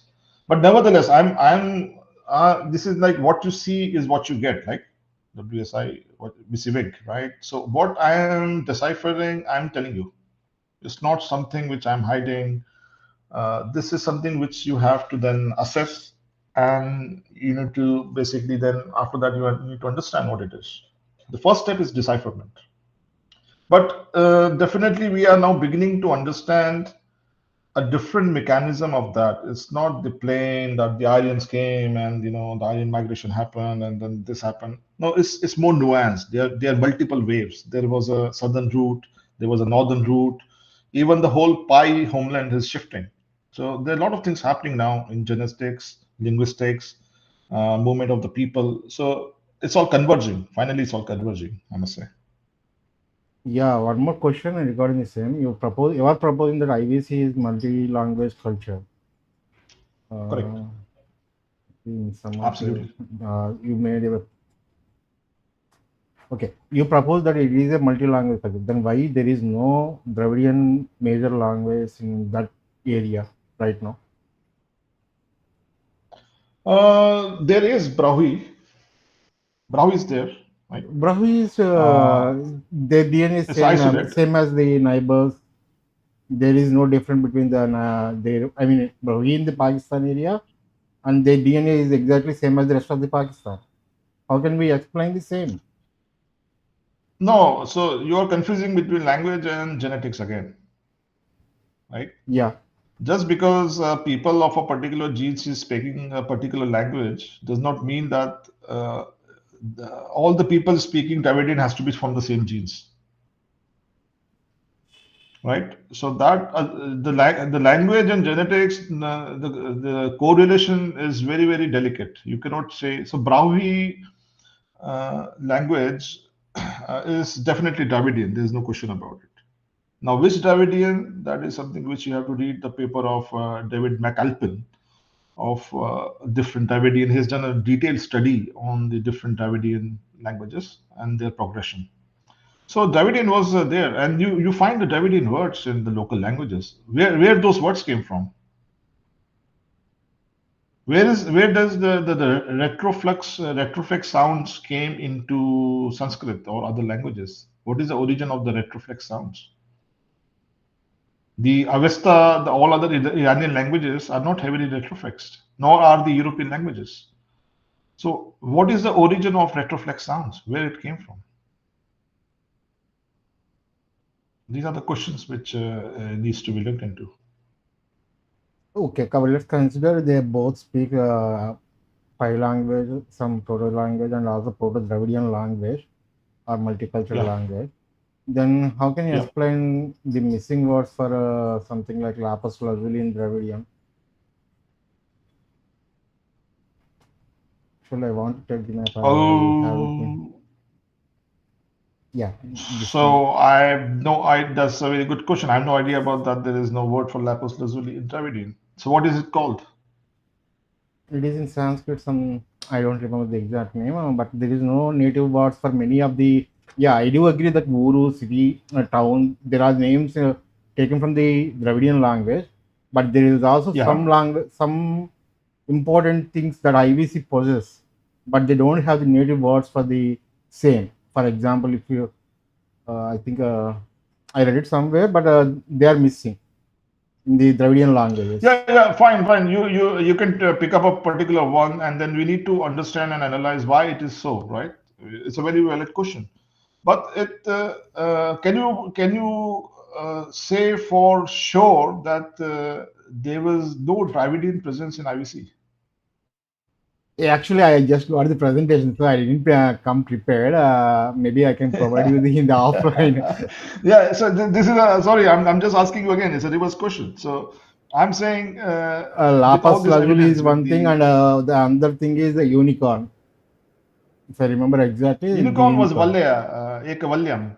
Shringa, they call it Shringa in Sanskrit, but as per my decipherment, it's called Ekavalyam. Ekavalyam. You are proposing Ekavalyam, but I never heard that one name. Correct. Also, it also replicated something like Sanskrit only. Yes, Eka is Sanskrit, that's why. But Valyam has many notations. Valyam, do you have Valyam like word in Dravidian?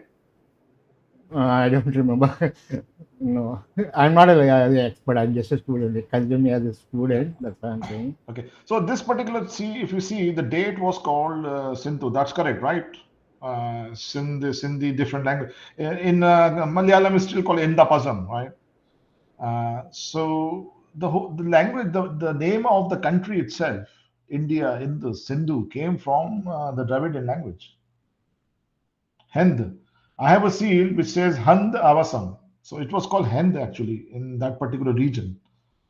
I have a seal which says Hand, and it is derived from Dravidian for sure. So the date palm was called. Yeah, not just only this one. There are something else like Uru, Pattanam. Those are the Dravidian root words in Sanskrit. I do know that. Yeah, so there are loan words in Sanskrit from Dravidian and vice versa. Yeah, I mean this is the whole thing. But then if you go to the next slide, more, I think it was before maybe, or the next, yeah, this one here. Okay, how do you explain this? Yeah, I got a question also. How can you relate the language with the cattle? Okay, so this you know that they were farmers and they had cattle and herds. So yeah, I know that Jebu cattle even moved to they migrate to even Mesopotamia. This is I think this is about specifically about Jebu cattle. Correct. Yeah. So right. How can you relate the language migration or some to? No, you cannot relate it directly, but you can say that this also explains that there was a migration for sure, right? They might be, there are some tribes nowadays, they just take the cattle and go out and they come back, right?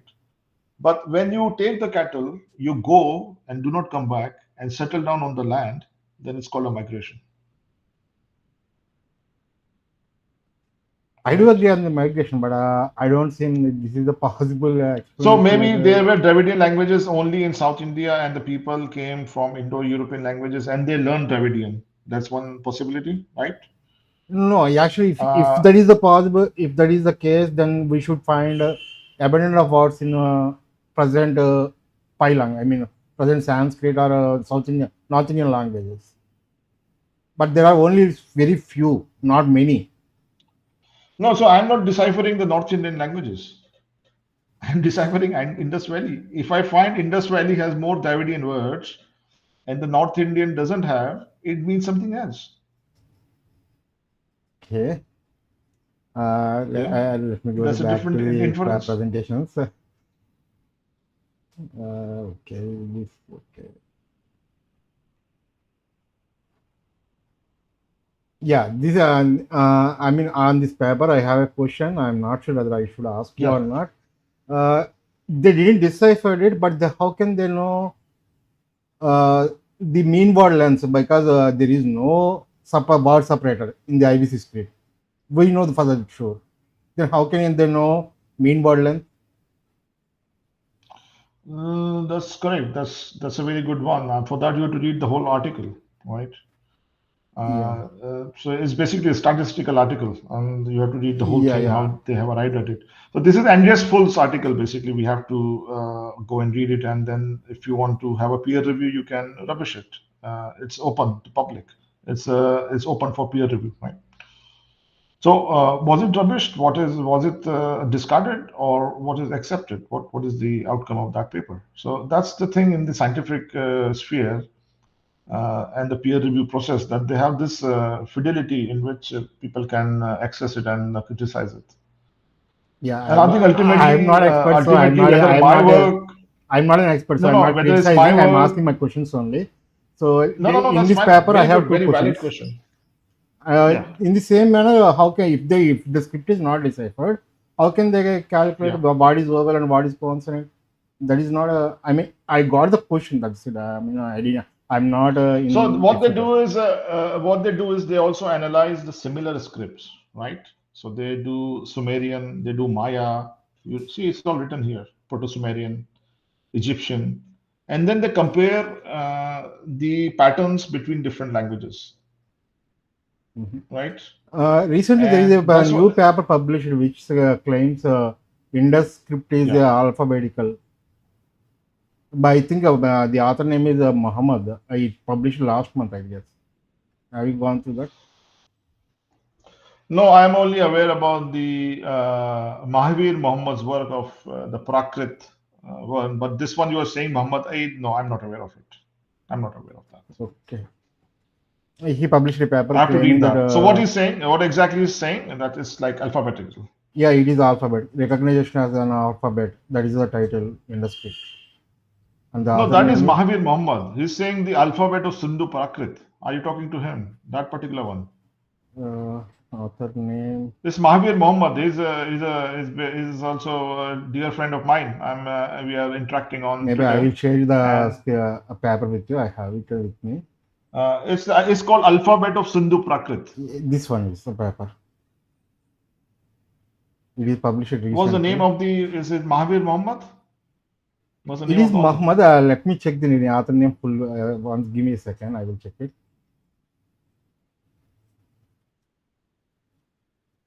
It is M.H. Muhammad. He published in the last month. Mahavir Muhammad. Mahavir M.H. Muhammad. Yeah, Mahamir H. Muhammad. Yes, same. Yeah. He's published a book. He has done a lot of work, and he calls it the Alphabet of Sindhu Prakrit. So the interesting thing about his decipherment is his direction is the same as mine, which is left to right. But in he's going into a different way. His is very falsifiable. So we need to see whether his method is unfalsifiable or falsifiable, or how good it is. But it's a very good, very impressive work he has done, Mahavir. And I think Nashi last sir, year he published, not year. Yeah. Nashi sir, when you say left to right, I mean, you mean to say on the seal or on the ceiling? On the ceiling, left to right. Like this, like you read this sentence. Right. On the seal or on the ceiling? On the ceiling. On the On the ceiling. So this is an impression. Here I'm reading it left to right. So this is Shivanam Divyeshwara Shivya. I will read it also what it is. Shivanam Divyeshwara Shivya. okay. If you go to the next slide, this is the seal, right? So here you have to go right to left. In the seal, you have to read right to left. Okay, right. So if you go on the back one, can you go just one back? So here, Yajnadevan, for example, is reading it from right to left. So that's why he has these three last words as Varan. You can see that Va and that Balya symbol he says Ra and this Ana symbol, so Varan. So you can see that he's reading from right to left. Yeah. Regarding the Mine right to left is or about left to Lord right, Shiva. how can we determine? Because Then can you give some more? just go from the. So that's what I've done. I've given a whole, if you go through my timeline, I have done a detailed analysis based on the graphical, how the scribes would have written, correct? Yeah. But then what he's also pointing out to Yajnadevan is this paper from Ashraf and Sinha, and that is a mathematical paper, and so in that they are getting it right to left, right? So I need to understand why I have to read it again. I've read it like briefly, but the main reason might be the symbol 342, because 342 behaves in a very different way. And if you just read it as a linear and the occurrence of that is the first, then I think it Which will make a huge 342? difference. I mean, can you specify the same? The jar symbol, the jar symbol Yeah, behaves in a very triple jar different symbol. way. Correct, correct. So if you go to the direction of writing by Sinha and that's in the first, just before that. Yeah.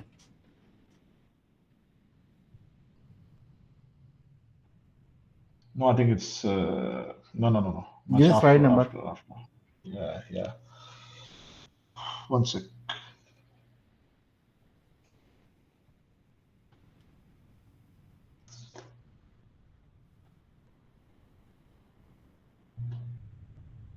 So it's slide 40, yeah? Yeah. 40 and 41. Yeah. Okay, now here you see this particular, Ashraf and Sinha, I mean, they are connected with Raja Muthaiya Research Library and in Chennai. And they have, they are research people, but they are using this particular analysis from Nisha Yadav, the Markov analysis. And you see here this particular, which I've highlighted, 342, you see that line? Yeah. It is the most occurring symbol in the script, almost 10% of all the inscriptions. Yes. Now, if it is a determinative, then you have to remove the whole line. Or if behaves as an anuswara and goes to the third one, and in some it doesn't sound at all, then the whole frequency changes. So then maybe it might not. Maybe I don't understand this process. They say irrespective of that, it doesn't change. Maybe it's that particular situation. I don't know. But this is a scientific document which says that the script is from right to left, and this is this you have to then you have to peer review it, and then you have to reject it scientifically using the same method which they have used, which certainly I'm not capable of. So somebody has to do that. So I'm getting my indication from a lot of other ways areas, and the best one is the one which has preceded, the one which is there, the hard fact, the hard evidence, and the fact that it's making sense from. That argument anybody can give. That's really not. Yeah. Let me supportive go back argument. once. Yeah. You mentioned some cryptography subject.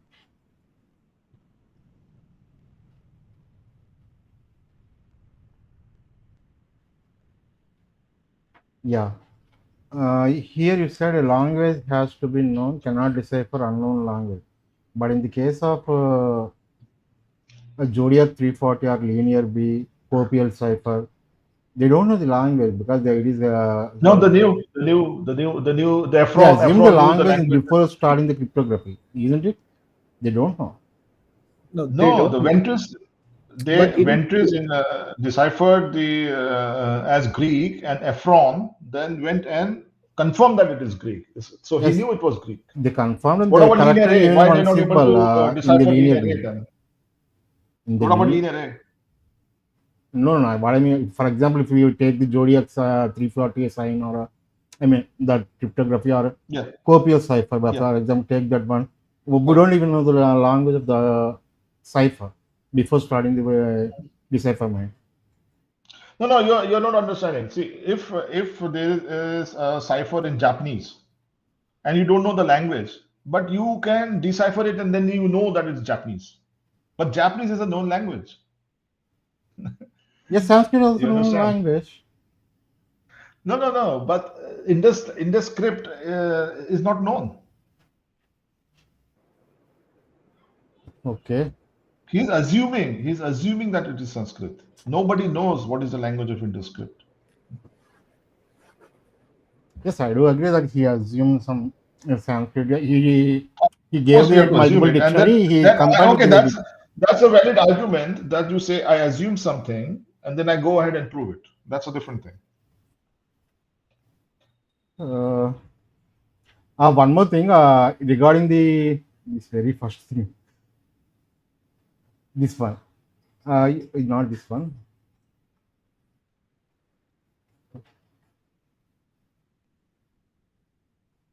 Yeah, variety system. You mentioned here syllabic scripts Yeah, started around 2400 BC in Mesopotamia, but correct, some of the seals are from earlier than this date in the IVC itself. correct, correct. Absolutely, So, absolutely. So even if you see the Phoenician script, which was a proper Abuguda, the first one Abuguda script, it started in one of the caves in Sinai Peninsula when all the miners were writing something on the cave. They wanted a simpler language. So the invention of syllabic script from the Semitic languages is 1800 BCE, and Brahmi is heavily influenced by Phoenician language, right? So before that, cuneiform started having from logographic and pictograms. They started getting into syllabary. So that process started around 2400 BC. So that is why I'm saying Indus script was in a transitionary period there. So that there's no way you can have a fully syllabic script. Maybe in the script also no, started no, no. I syllabary think because you got my they have question post. wrong here. Actually, what I want to Yeah. ask is uh, if you say that it is in 2400 BC, they started syllabic script, then the Yes. previous previous IVC seals must be logo-syllabic. Have you found any Correct. evidence that before initial seals are logo-syllabic? I Yes, it mean, they is. must I start mean, with the logo immediately. my whole thing is it is logosyllabic, and my method is logosyllabic. You are assuming entire Ju- IVC is totally logo-syllabic, not the letter seals, because you have shown some letter seals which doesn't have any iconography. Correct. That is in the towards the end, Yeah. So what like I'm asking is, 1900 BC. have you found any sales in the Yeah. initial which doesn't have any icon? I mean, I'm not specific. I Yes, don't. yes, yes. It started without icon also. Like the first seal which I showed in the pottery mark with three branches. Yeah, that doesn't That was have the any first. icons. No, it doesn't have any icons. That means it's not a So logo-syllabic. no, no, icon doesn't mean. See, with or without icon, a script can be logosyllabic. It's only the script. We are not talking about the icons, right? So when you read a script, the symbols itself either can be syllabic or logosyllabic. It's nothing to do with the icons. The icons add more meaning to it. It adds direction. It adds some context. In some cases, a meaning. But like for unicorn, there are so many unicorn seals. So what does a unicorn seal mean? But you do have a script. So the script has different qualities. You can have totally logographic or totally syllabic or logosyllabic. The three types more. Yajnadevan is saying that in 2600 to 1900 BCE, which is the integration era, you have the full-on syllabic script with classical Paninian Sanskrit. That's what he's saying. I'm not saying that. Okay. Let's move on to some other questions. Yeah, here is my question. Yep. 1478. It does have icons on both sides, not one side. Correct, correct. This, if you see this, this is a cylindrical, twisted kind of tablet or a seal, whatever you call it, right? Yeah. You can see in the below Is it that. cylindrical? Yeah, you can see below that, No, I don't think so. 478C. Because no, it's not a cylindrical. Because we got two No, impressions, right? no, it's B, twisted. A It's and not B. They exactly. both are not same. Yeah. It's like a twisted one. It's not cylindrical. No, It's not cylindrical flat. has to be same. I mean, if we No. You don't understand. There are some twisted seals, right? It is twisted, and so you can see that M478C and M478E. You can see how it is twisted. You understand? no, I don't But it is understand. part of the same seal. It is part of the same seal. The seal number is 478 from Yeah, I Mohanjodaro. know. And I have. A, B, C, D, E are different faces of it. I don't understand this seal because if it is a cylindrical seal, we have to get same impression. But we are getting two No, impressions here. I'm not saying it's exactly so. Okay, maybe I use the wrong word. It's not Haindavudu. cylindrical. Yeah. It's like a twisted seal. I can show you some examples of how they do the twisted ones. So Haindavudu, basically on this seal, there is one line here, and there is another one of the second picture. So when you press it like in a straight line, you will get these two seals next to each other, like one on No, the. they are physical things. So how can they change the impressions? That's my It question. does. I'm It sorry does if my because it's question on is the. very It's stupid. behind. It's behind it. It's behind it. So the Behind it, larger ones, yes, the larger ones is behind it. no, I may be wrong or I just don't understand it properly. Okay. No, it's like a Ludo Yeah. dice. It's like a Ludo dice. You have one on one side and six on the other side. When you press it on Cylindrical the, means it's in round. no, Ludo. I mean, dice also is kind of cylindrical only, but square is a cube. Yeah. Cube is also cylinder. Right. But your question is valid. To understand it, you need to see it physically, like maybe a video of it.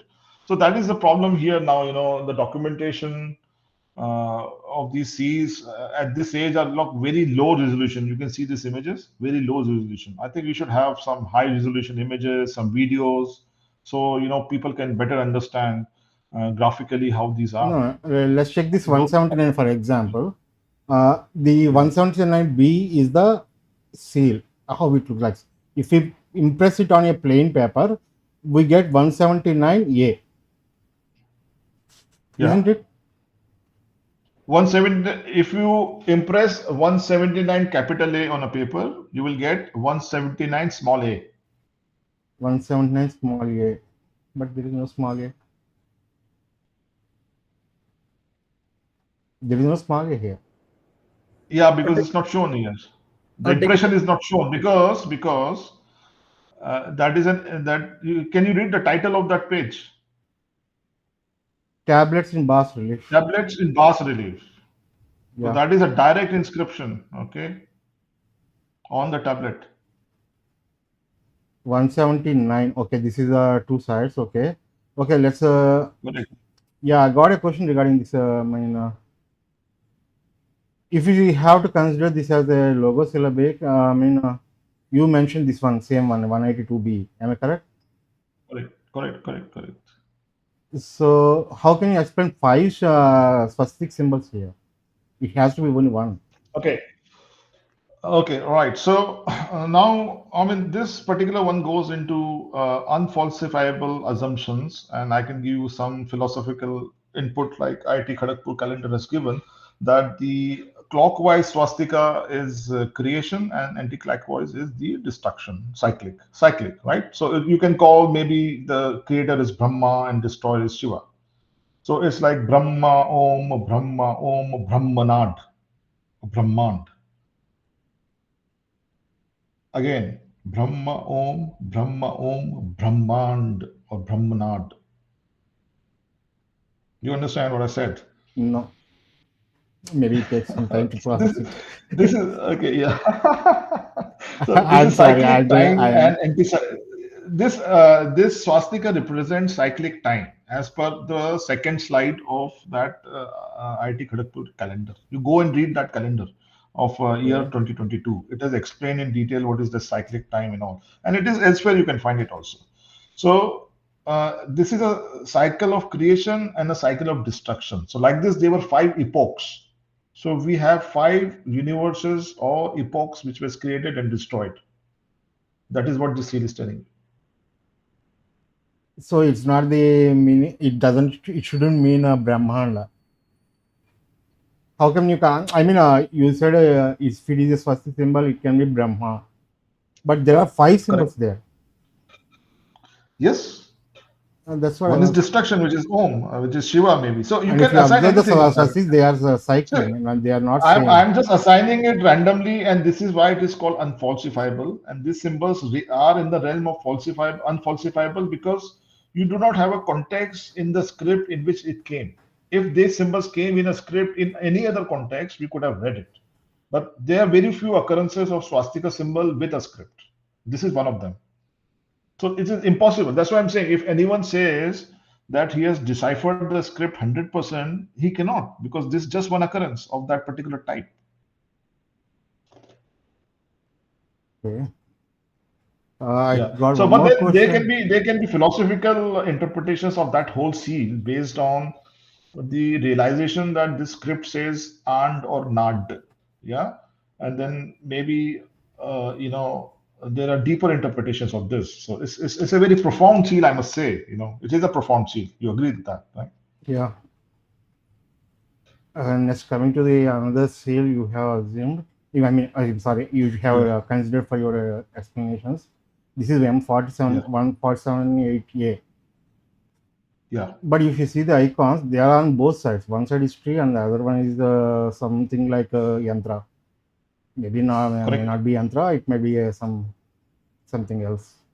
So how can you explain this? I mean, in the logographic. So this is okay. I can explain to you. This is a book. This is called Kavya. The tree is like a book, and the branches are different chapters. So this says how many chapters that book has. Is it a legitimate explanation? I don't know. I'm just asking a question. I'm just asking for answers. And I'm not this is all about a book by Sage Agastya, Kumbhayoni, Agatyar. And the story of splitting of the mango tree is on the right side of Sri Skanda killed the demon Sura Padma, who took the form of mango tree, and he splitted the tree. And from there, the peacock came and a cock came. And his Sivamukha, his brother, is there. So these are the stories of maybe Skanda Purana or maybe IVC, And so these are stories. They are telling stories. Okay. Very interesting seals. Very, very interesting. How can we explain this? There are 2 symbols on the swastika and tree side by side. Correct. That's what I'm saying. This is logographic. And the other ones are syllabic. And Mr. Yajnadevan was saying these are syllabic. That's exactly the point. Swastika as a symbol? I have no idea. I don't think so. I've not seen anywhere. Yeah, I too don't see this tree or a swastika symbol in his paper. Yeah. But you are saying that this is a logographic. And how can you explain this one? Which one? This one. This one is on the screen, 482A. Yeah, so the first 2 symbols, you see that this is swastika, and then there's tree again, right? It has something like a Brahmanda? No, I don't think so. No. So the same swastika symbol means I can tell you the text. Different meanings in every tablet. The text is Yajnadevan, and if you see M482B is also very profound. This is the crocodile, and it has a fish in his, and this symbol is found even in the temple sculptures to this day. Yeah. And you can go and see the corpus of Sri Kalyan Raman, and he has done a wonderful job in documenting it. So this is what Mr. Kalyan Raman says, that this script, you need to see the graphical symbol. You need to understand it. Then only you can. So this is, according to him, all these are inscriptions. He does not differentiate between syllabic and logographic. To him, every inscription means something to him. Whereas people have differentiated iconography, logographic, and syllabic. So that's what I'm coming in between. I'm saying no, there is some iconography with interpretations, and there is some script, and there is some logographic script, and there is logo-syllabic. And this is we are trying to understand it. That's the way to understand it. Like the questions which you are asking, exactly the same kind of questions which I ask, and none of them is syllabic.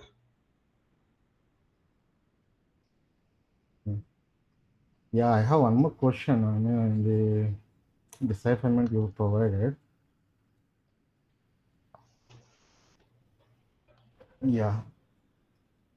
Yeah. Not this one.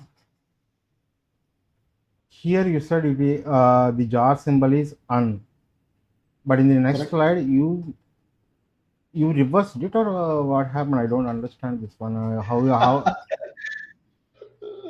Okay, so this is a characteristic of the jar symbol, right? It jumps like an anuswara. So it goes after the two consonants. So the consonants are basically, or the sounds are ayya, and it goes after that and becomes ayyana. So if it And is this is the followed by two property. consonants, it has to be coming in the end. Yes. I indicated the arrow, how it goes behind, right? So maybe. Then what is the explanation here for un, instead of un, it become na? How can you explain this?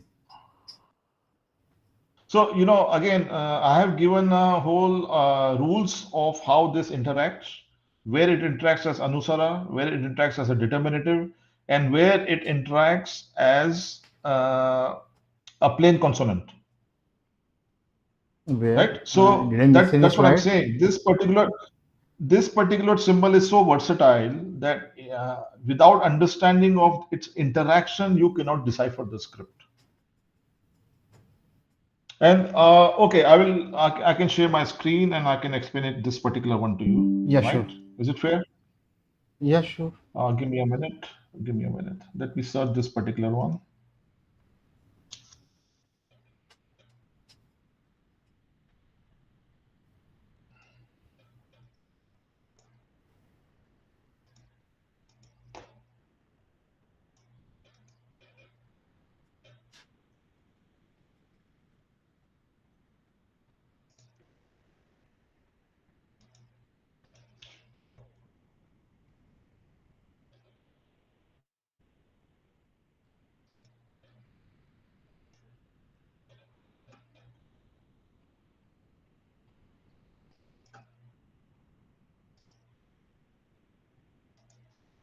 Does it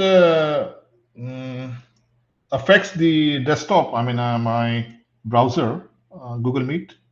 Yeah, it will. You just need to present the same thing, just like we did in demo.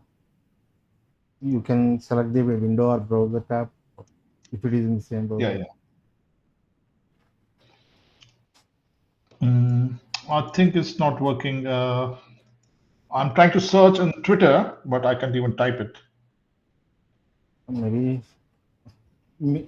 I mean, it should not be an issue because you are not presenting anything at all right now. Okay, all right. Meanwhile, I will once review your presentation. Actually, if you publish a paper, it would be very good to understand how you deciphered it, so we can come with something in All right. mind. But you didn't publish a paper till now. You want to correct it.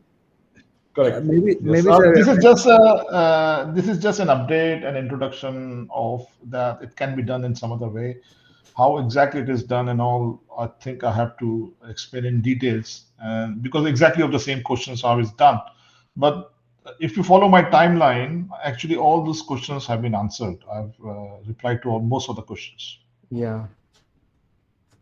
or maybe, sir, when you're, on a comfortable, when you arrived at a comfortable stage, like, you can, grace us again with the actual decipherment. Yeah, sure. I mean, that's what I'm saying. I mean, it will be published for sure. I'm fully committed to that. So it will come. It will come soon. Yeah, it will happen. Here is another question, sir, I can tell you. regarding I this can tell you when. Yeah. For example, I found it somewhere.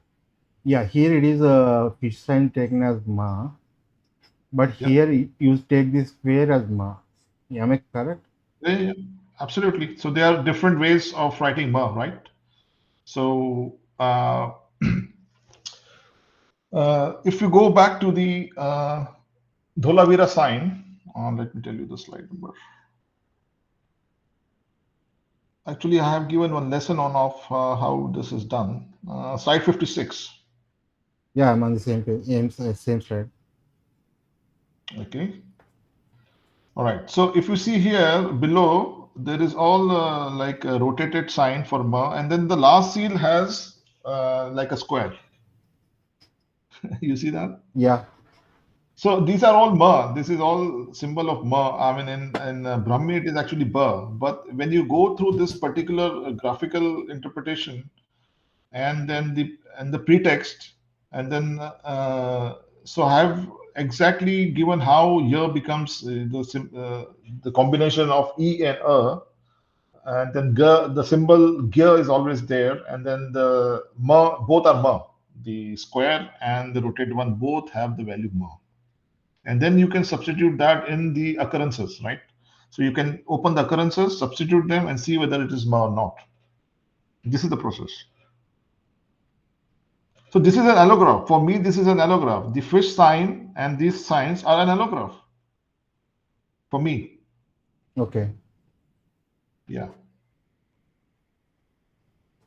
And I have derived the allograph exactly like this for, by substituting it, by eliminating it. If it doesn't work, then we have to go back and substitute again. So it's like a brute force iterative method. It's not an easy one. There's so many occurrences. I have to substitute it again and again and again, endlessly. Believe me. Yes, I understood. This is a lot of work. I'm just having some questions. Please don't take me in some other way. No, no, no, sure. It will never be wrong. It will never be like I have substituted an incorrect word. The allograph, there are so many allographs, I can tell you. The allographs of ra, of ka, so sh. Yeah, I should be going through the all your the timeline once. Yeah, it's a lot. I think this is the first time you're seeing it, and it's a lot to digest. So I think I've just explained to you that I have reached a very sophisticated level. This is not like a elementary level. This kind of decipherment is in a very advanced stage. And it's meaningful. It makes meaningful words. Uh, yeah, and you Yeah, can, of yeah. course, it is I falsifiable was right just now introduced to because it your is, concept, so I got so much confused. But it's okay. yeah, Maybe we can. I should go through your timeline once. But it's the same, correct, similar correct. type of questions. Like here it is an. The jar symbol is an. In the Aranya, there is no an at all. An is in It the is there, is middle. there, is It there, is in there, the is middle. there. So if you see here, it jumps. I've put an arrow there. Yeah. How It does it jumps jump? after the I R mean, sign, is it Aranya. a global rule or specific to say every symbol? So there is a particular rule in which this jar sign behaves. Yeah. So when it denotes a deity, then it becomes anuswara, and it goes after the consonants. In case of it's a divine routine, like a yajna thing, like a nadha dasha. So nadha dasha, in that particular one, it acts as basically a consonant. So I have written it, if you go to this particular symbol in my timeline, there's a whole thread on symbol 342 and how it interacts. Okay. Unfortunately, it's not something is wrong with my Twitter. Yeah, Twitter is Let behaving me try something again. different today. I'm not even able to send the message Okay, okay, initially. here. Okay, fine. All right. It's here, it's here. I can get it now.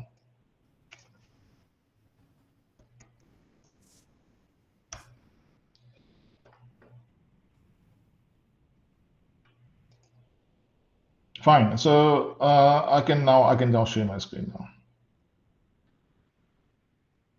All right. Let me share my screen.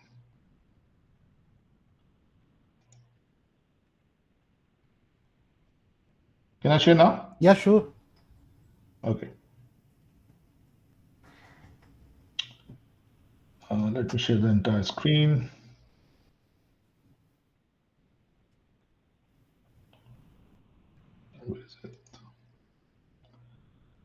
Can you see the screen now? Yeah, we can see enter window. I mean, enter your screen. Can you see the Twitter X screen, right? Yes. Okay. So if you see here, this whole thread is about basically that particular symbol. Yeah, is Yes. the symbol 342, right? Mhm. And this is how it was done by Marshall. And this is the frequency of it. You can see it is occurred 1347 times. Yes. It is almost 10% of all the inscriptions found. Then this one was basically attempts of what it was. So somebody said it is like a boat, like a snake. Very interesting. Picture of a ship, you know.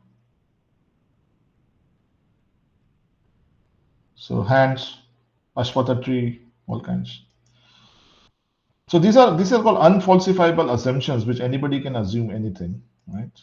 That's what was happening before. Okay. Then it is actually found in a very seal here, in which there is a sort of a measure, you know. Yeah, This is it shows the it shows this jar. jar symbol. So it was used to measure something. It's very clear that it's a jar and it's used to measure something. Very interesting. Then there are some people who have, you know, our tech pros, I call them. They did Brahmi and then all kind of.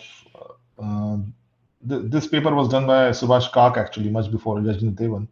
And the works of Subhash Kak is quite similar to Yajnadevan in many aspects. I think it's a continuation mostly. Then this one I already discussed. So then I went into Sumerian and to understand how Sumerian behaves. And there are some these books you need to read if you need to understand the interaction of determinative. And this is how the determinative, you know, in Sumerian works. And this determinative is like a asterisk, like a star here, you know, you can find key here. So this is all how it is.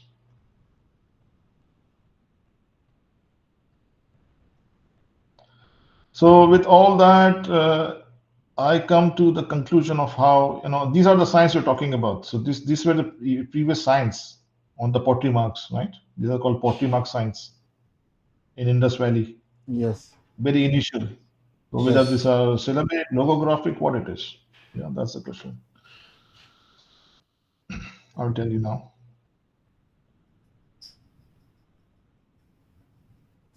Okay, so this is the conclusion here, right? It acts as a determinative, indicating the succeeding text is a divinity or a divine object or a ritual, right? It can be like Lord Shiva or Kartikeya or Skand. Before that, it will come. So it will denote that after this, there is a divine world. Then it jumps and forms an anuswara or a nasal sound after the first word. And this word can be one composite sign or more than one sign. So the linear reading of the script failed because of this rule. So, you know, and because it comes before the string like the Sumerian Dingit, that's why I say the direction of reading is left to right. Again, these are all my assumptions, and then I will prove you how it works. Right. So, okay, this particular one is very good. This one is very good. Yeah. Okay. So this seal you see, can you see the seal here? Yeah. So it says Naddasvam Dasa Shivasva. Okay. Now here, this is acting as a consonant. And what is Naddhasva? Naddhasva means not. It's Rana actually. Naddhasva. In Sanskrit, Nad means not. Naddhasvam Dasa Shivam. Shivasva. So this means that this animal was tied with 10 knots and then it was sacrificed. So this is a ceremony of the 10 knots is a very sacred thing in Indus script. It's dash, not the dash is a sacred 10 knots. So you can see in the you know the face of this animal, you can see these lines. These are basically 10 knots which are tied, and then this is a sort of this process he was basically put to rest and offered to Lord Shiva. This is what it is explaining in this particular one. So you remember this Nadhasva, right? Just remember that. You mentioned something about the symbol, that the icon in the beside the Okay, unicorn. so What is let me that? finish that. Let me finish. Let me Yeah, finish yeah. 1 second. Now, can you see this one? Yes. So that Nadhava is here also. You see the sequence? Nadhasva. It's here also, but in between there is a word. So it naturally means that this is jumping here. Okay. Understand? Logically? Make Yes. sense? This one, as per me, Rajendra says this kind of thing was not there in IVC. This is corporate style. No, it is. You have to break it down. And this might be Ashvaha. It might be Chavaha. So what is saying Ashvaha Nadhasva Dasha? Ashvaha Nadhasva Dasha is saying the same thing, which this seed is saying.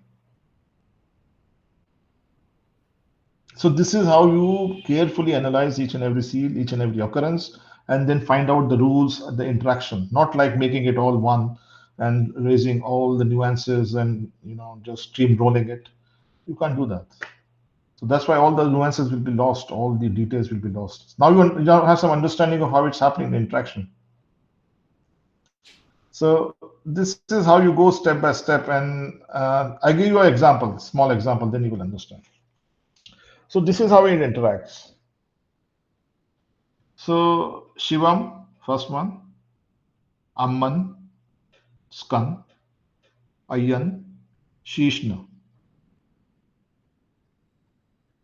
Understood? Yeah, a little This is bit very clear. confusing, but I need to get to use it because I need to learn something. I am just introduced to it. I need to learn how we should read it. I This got is some the main off-topic question reason for why you. linear. Yeah. Yeah. Okay. Okay. I'll go back to it now. Want me to close it? Stop sharing. Okay.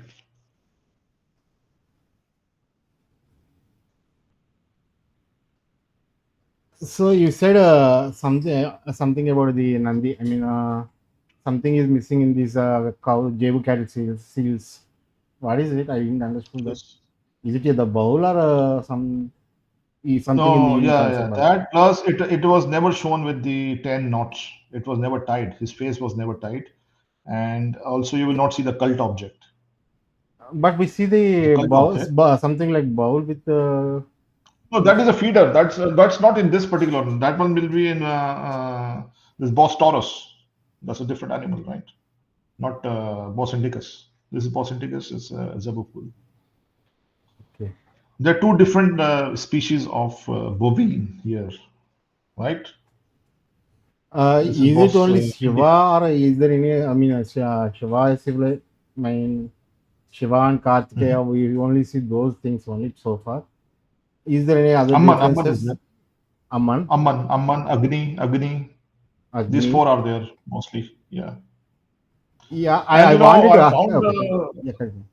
Amaru and Amaru kind of goddess which you have in Telugu also is called, I have some indication, but I need some help from understanding the Telugu of that Amaru kind of notation.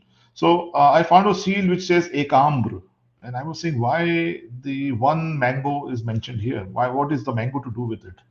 Then I found that in Tamil Nadu actually there is a temple called Ekambareshwar temple, Yes. and there is a tree there, mango tree, which is 3,500 years old. Okay. You can look it up. So this is Ekambareshwar. I mean, there are some things which we don't know. We will come to know once we know the script. So if I find something, that doesn't mean maybe my reading is incorrect or maybe it's faulty, but it also means maybe we don't know some concepts. Yeah. So this is an ancient script. This is ancient people. There's not necessarily you know everything about them. So just because I'm saying something and you don't understand doesn't mean that it has to make sense now. You need to understand what it is first. First of all, whether my decipherment is correct or not, that's something which I've still not declared it. So I'm still not declared. So once I do that, then I think you will be able to more get an insight into it. Yes. Then you will be saying it's not right or not. But this I'm giving you an example of the work which I've been doing, a brief trailer of that. Okay. By the way, this was supposed to be on the method of Yajnadevan and not my method, actually. Yeah, actually, I mean, Let me I remind wanted to you. ask some questions. I got some questions. That's why I'm asking. Yeah. Okay, I will go through your timeline and no more questions on your method. Okay. Mikey, do you have any questions? No, I don't have any questions. Like, I mean, I understand. I too had similar, problems with Ignatius's approach. So, and Nasheed had more, like, I mean, technical way of expressing that. So, yeah, that is where we, are the same in terms of the thought. And I mean, I loved actually. I mean, your way. I mean, we need to add context to them. Like, I mean, we can't just take everything out of context and say that everything is a Correct. syllabic or alphabet. So, yeah, I Absolutely. That mean, was the fun. Yeah. yeah, I mean, Yeah. they're not stupid people. They don't. I Correct. mean, they are like very smart people. They have like, I mean, lot of. I mean, they'll only put important things there. So if you take the Correct. importance out of it and then make everything is like a text or a novel, some words out of a novel. I mean, that's not. I mean, Correct. really, we're not honoring them. And Yeah. yeah, I mean, I really love to see your work complete. I mean, if it gets completed maybe in an year or so, or even earlier, like, we definitely want to host you again and then see.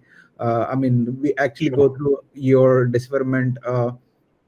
Yeah. Sure. Sure. So I have only one question. Like, I mean, Yeah. are Yeah. there any symbols? I mean, any behavior, such behavior, the unsymbol, the symbol or unsymbol, it's moving as I mean, behaving as a consonant in one place and moving into spaces. Is such any behavior in any other pictograph like Sumerian or like, I mean, how do you come to that conclusion? I mean, you have come to that conclusion based on several decipherments that I understand. But are there any similarity in Phoenician or Sumerian? No, that particular symbol is found in, No, that some behavior. of the The behavior, I'm saying. behavior. Yes, yes. Yeah, that behavior, I told you, the determinative behavior is there. Uh-huh. And also it behaves as the dinger symbol. It's called Right. dinger in Sumerian. Yeah. Then. It behaves exactly the same. Oh, okay. But Indus script was more developed. It was more evolved. The concepts were exactly the same. It behaves as a determinative, and Mm-hmm. then also it acts as an anuswara or Right. un symbol.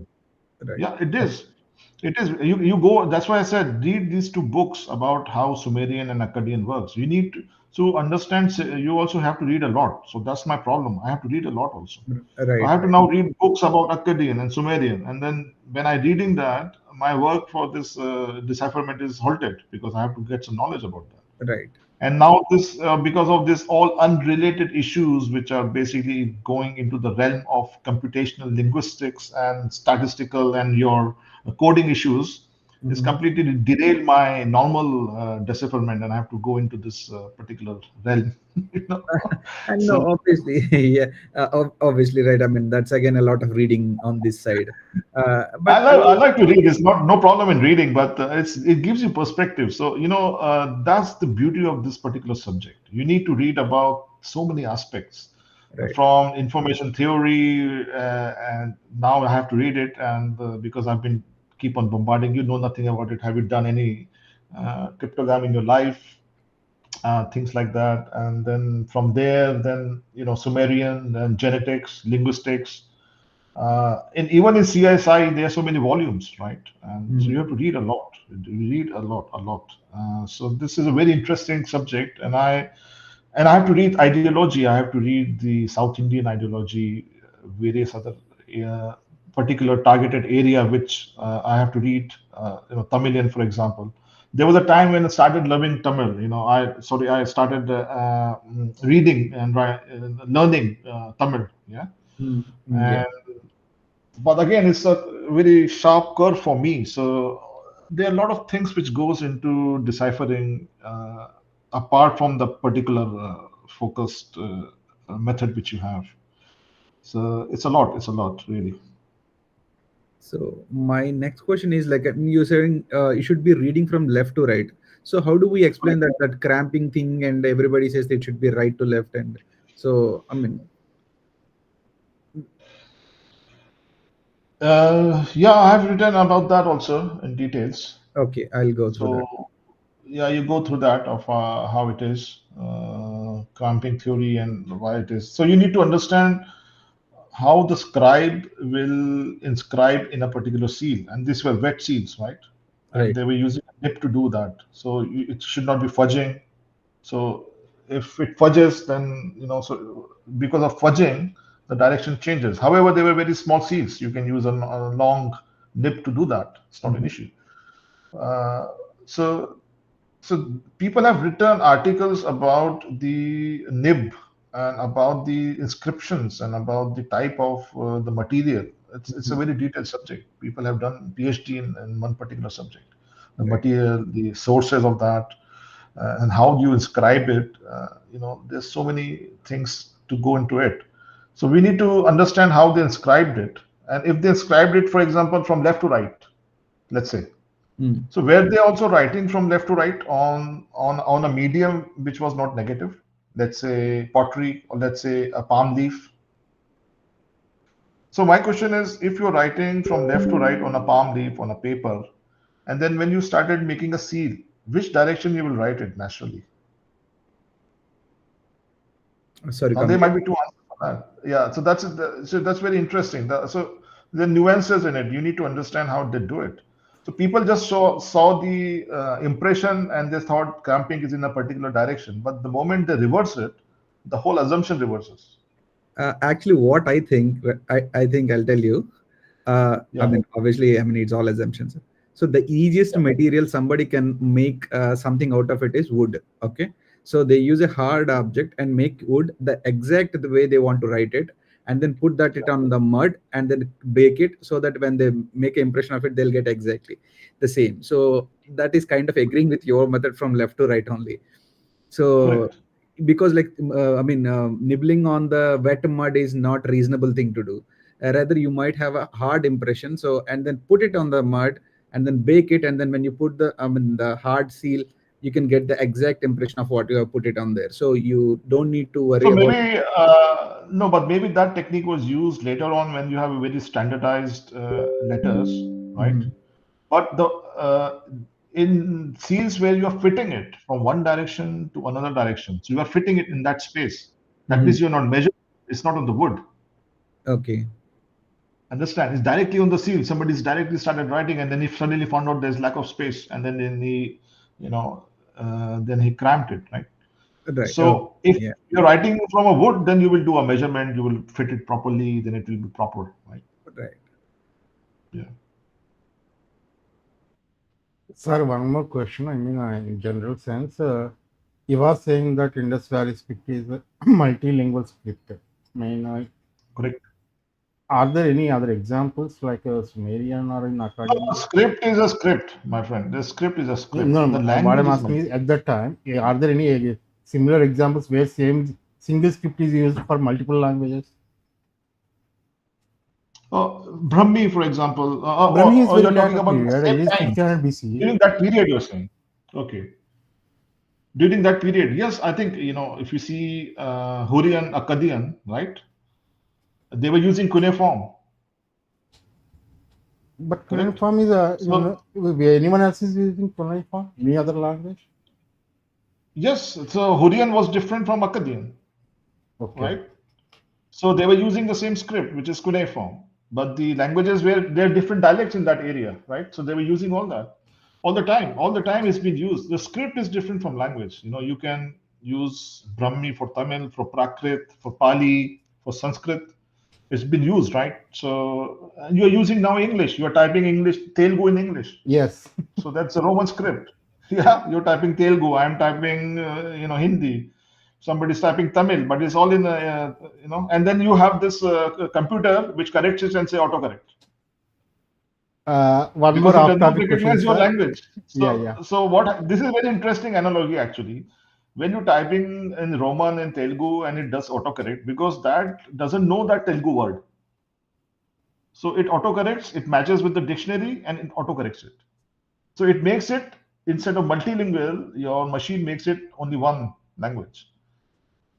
That's the same analogy here. Oh, it's not as simple. I mean, I'm oversimplifying it. But then he's also oversimplified a lot of things. So it's fair and square. Yeah, one more last question from me, also off topic. Where do you place Vedas? What's that? Veda. So I mean, it is one of the important aspects in Indian culture. So where do you Correct, place correct, of them? course. Well, my knowledge about that is very weak, to be honest. I read whatever I can read. So that subject is something which I will not touch upon right now. Although there are some indications based on the words, for example. So I depend on reading, man.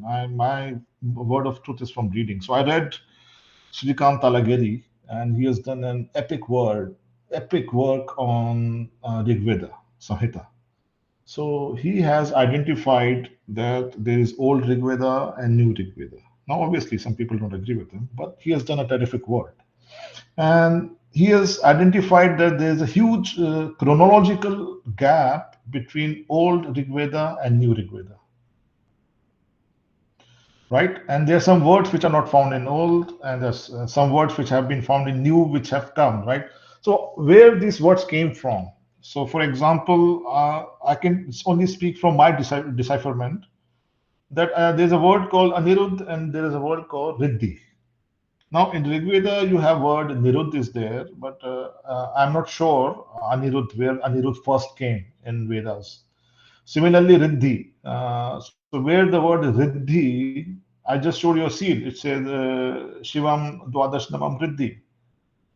So if this was a prevalent word, then it should have been there in the Rig Veda and the Vedic culture. So whether they were in the same region, in the same time, or different regions and different time, these are the kind of questions. And this you can only identify by identifying which are the common words, whether those same words are used in Indus script, used in Rig Veda, Yajur Veda, whichever Veda, right? So this is a topic of a great uh, research once the decipherment is complete, right? So the first step is to decipher it completely and comprehensively, and then we will see whether it was relevant or not relevant or not, right? So yeah, I mean, I will leave it to the later day. I will not really go more into that. It's a very slightly very sensitive to some people. You understand, right? Yeah, I know. Thank you very much, sir. That's all from my now. I will surely review your work once again. I will go through your timeline. I will read everything, and then I might Sure, come sure. with some Most welcome. questions. I will message you in the Twitter. You're most Monkey, welcome. You're most welcome. Yeah. yeah, Monkey, have you got anything else, or shall we close the line? Yeah, just thanks. Thanks. That's it. Thank you very much, sir. I really like your work, and I really wanted to move. Yeah, I mean, I wanted your work to be complete and published as soon as possible because people like me also read from your work. I can also read from your work, and we can know the knowledge of how to decipher it and something like that. So I request you to publish your paper as soon as possible Point taken. Point taken. I got it. Yeah. because Working on it. it will be easy for Yeah. people like me to read it and understand our Sure. history and our culture. Of course. Of course. Of course. Well, that's the that's the whole concerted effort we have. All of us are basically want a closure. We want to know what it is. So I completely understand your concern, and I'm really sincerely working on it. I mean, it's what I'm saying. I'm fully dedicated to it, right? So as much time as I can give to the subject, I'm giving. But my job is quite challenging, you must understand. So Yeah, I it's can kind of a understand. balance which I have to make. So I'm doing my But best, your work is and let's also hope for the very best. marvelous, sir. Really, I'm not denying Yajnadevan sir or not you. I'm appreciating both of you. You are doing very marvelous jobs, and you are also making things. A few years ago, I thought it cannot be deciphered in any way. A few years ago, that is my Correct. thought. But right now, I Yes. am having multiple approaches and multiple type of theories and multiple concepts. So Yes. soon, maybe in few years, we will know what is industry in exact. So that Absolutely. Absolutely. so for that I Its have time to has come. It uh, has time. Its time has come. yeah, its time has come and we So, have to break it. And people like you are really doing marvelous jobs. Thank you very much, sir, for making your time to Thank you present in so my much for channel. appreciating it. We will Thank you grab so much you. for We appreciating will grab you before the CNN grabs you on the shutdown. it. Pleasure is all mine. It has to be within our, fellow This time, people, and I will give preference to you over CNN any day, my yeah, friend. this time we will be first to host the actual decipherer. So yeah, I mean, Well, it might be historic in a way because this is my first interview, but that depends whether my decipherment is successful or not. Depends we on hope a is, I couple of mean, things. like we the children of that civilization must do. I mean, it's an Yeah. obligation for us. Like, I Right. mean, yeah. Sure, no, you're right, absolutely right. So, jokes apart, this is a extremely delicate and a serious issue, and I have my full reverence and my full dedication to the subject, I can assure you, and I will leave no stone unturned to do that, and I will be doing it in a very unbiased manner, and I will not hide anything. I will do my best because this subject is also very spiritual, and it's very this is something which affects all of us, and especially to me. And am I cannot tell you the things which I found, and sometimes I cannot sleep throughout the night because the things which I found, it is so profound. So I can promise you that I will do my best to get this across as soon as possible. Yeah. Thank you, sir. Thanks again. Yeah, thank you very much, Okay. sir. Thank you. And Thank thank you. you Thank you. very much for Thank you all. letting me host you in my panel. Pleasure Uh, is all mine. yeah. So everyone is watching, please like and share to your friends, those who want to watch this. So I'm closing this live for now. Thank you very much to everyone. Bye bye.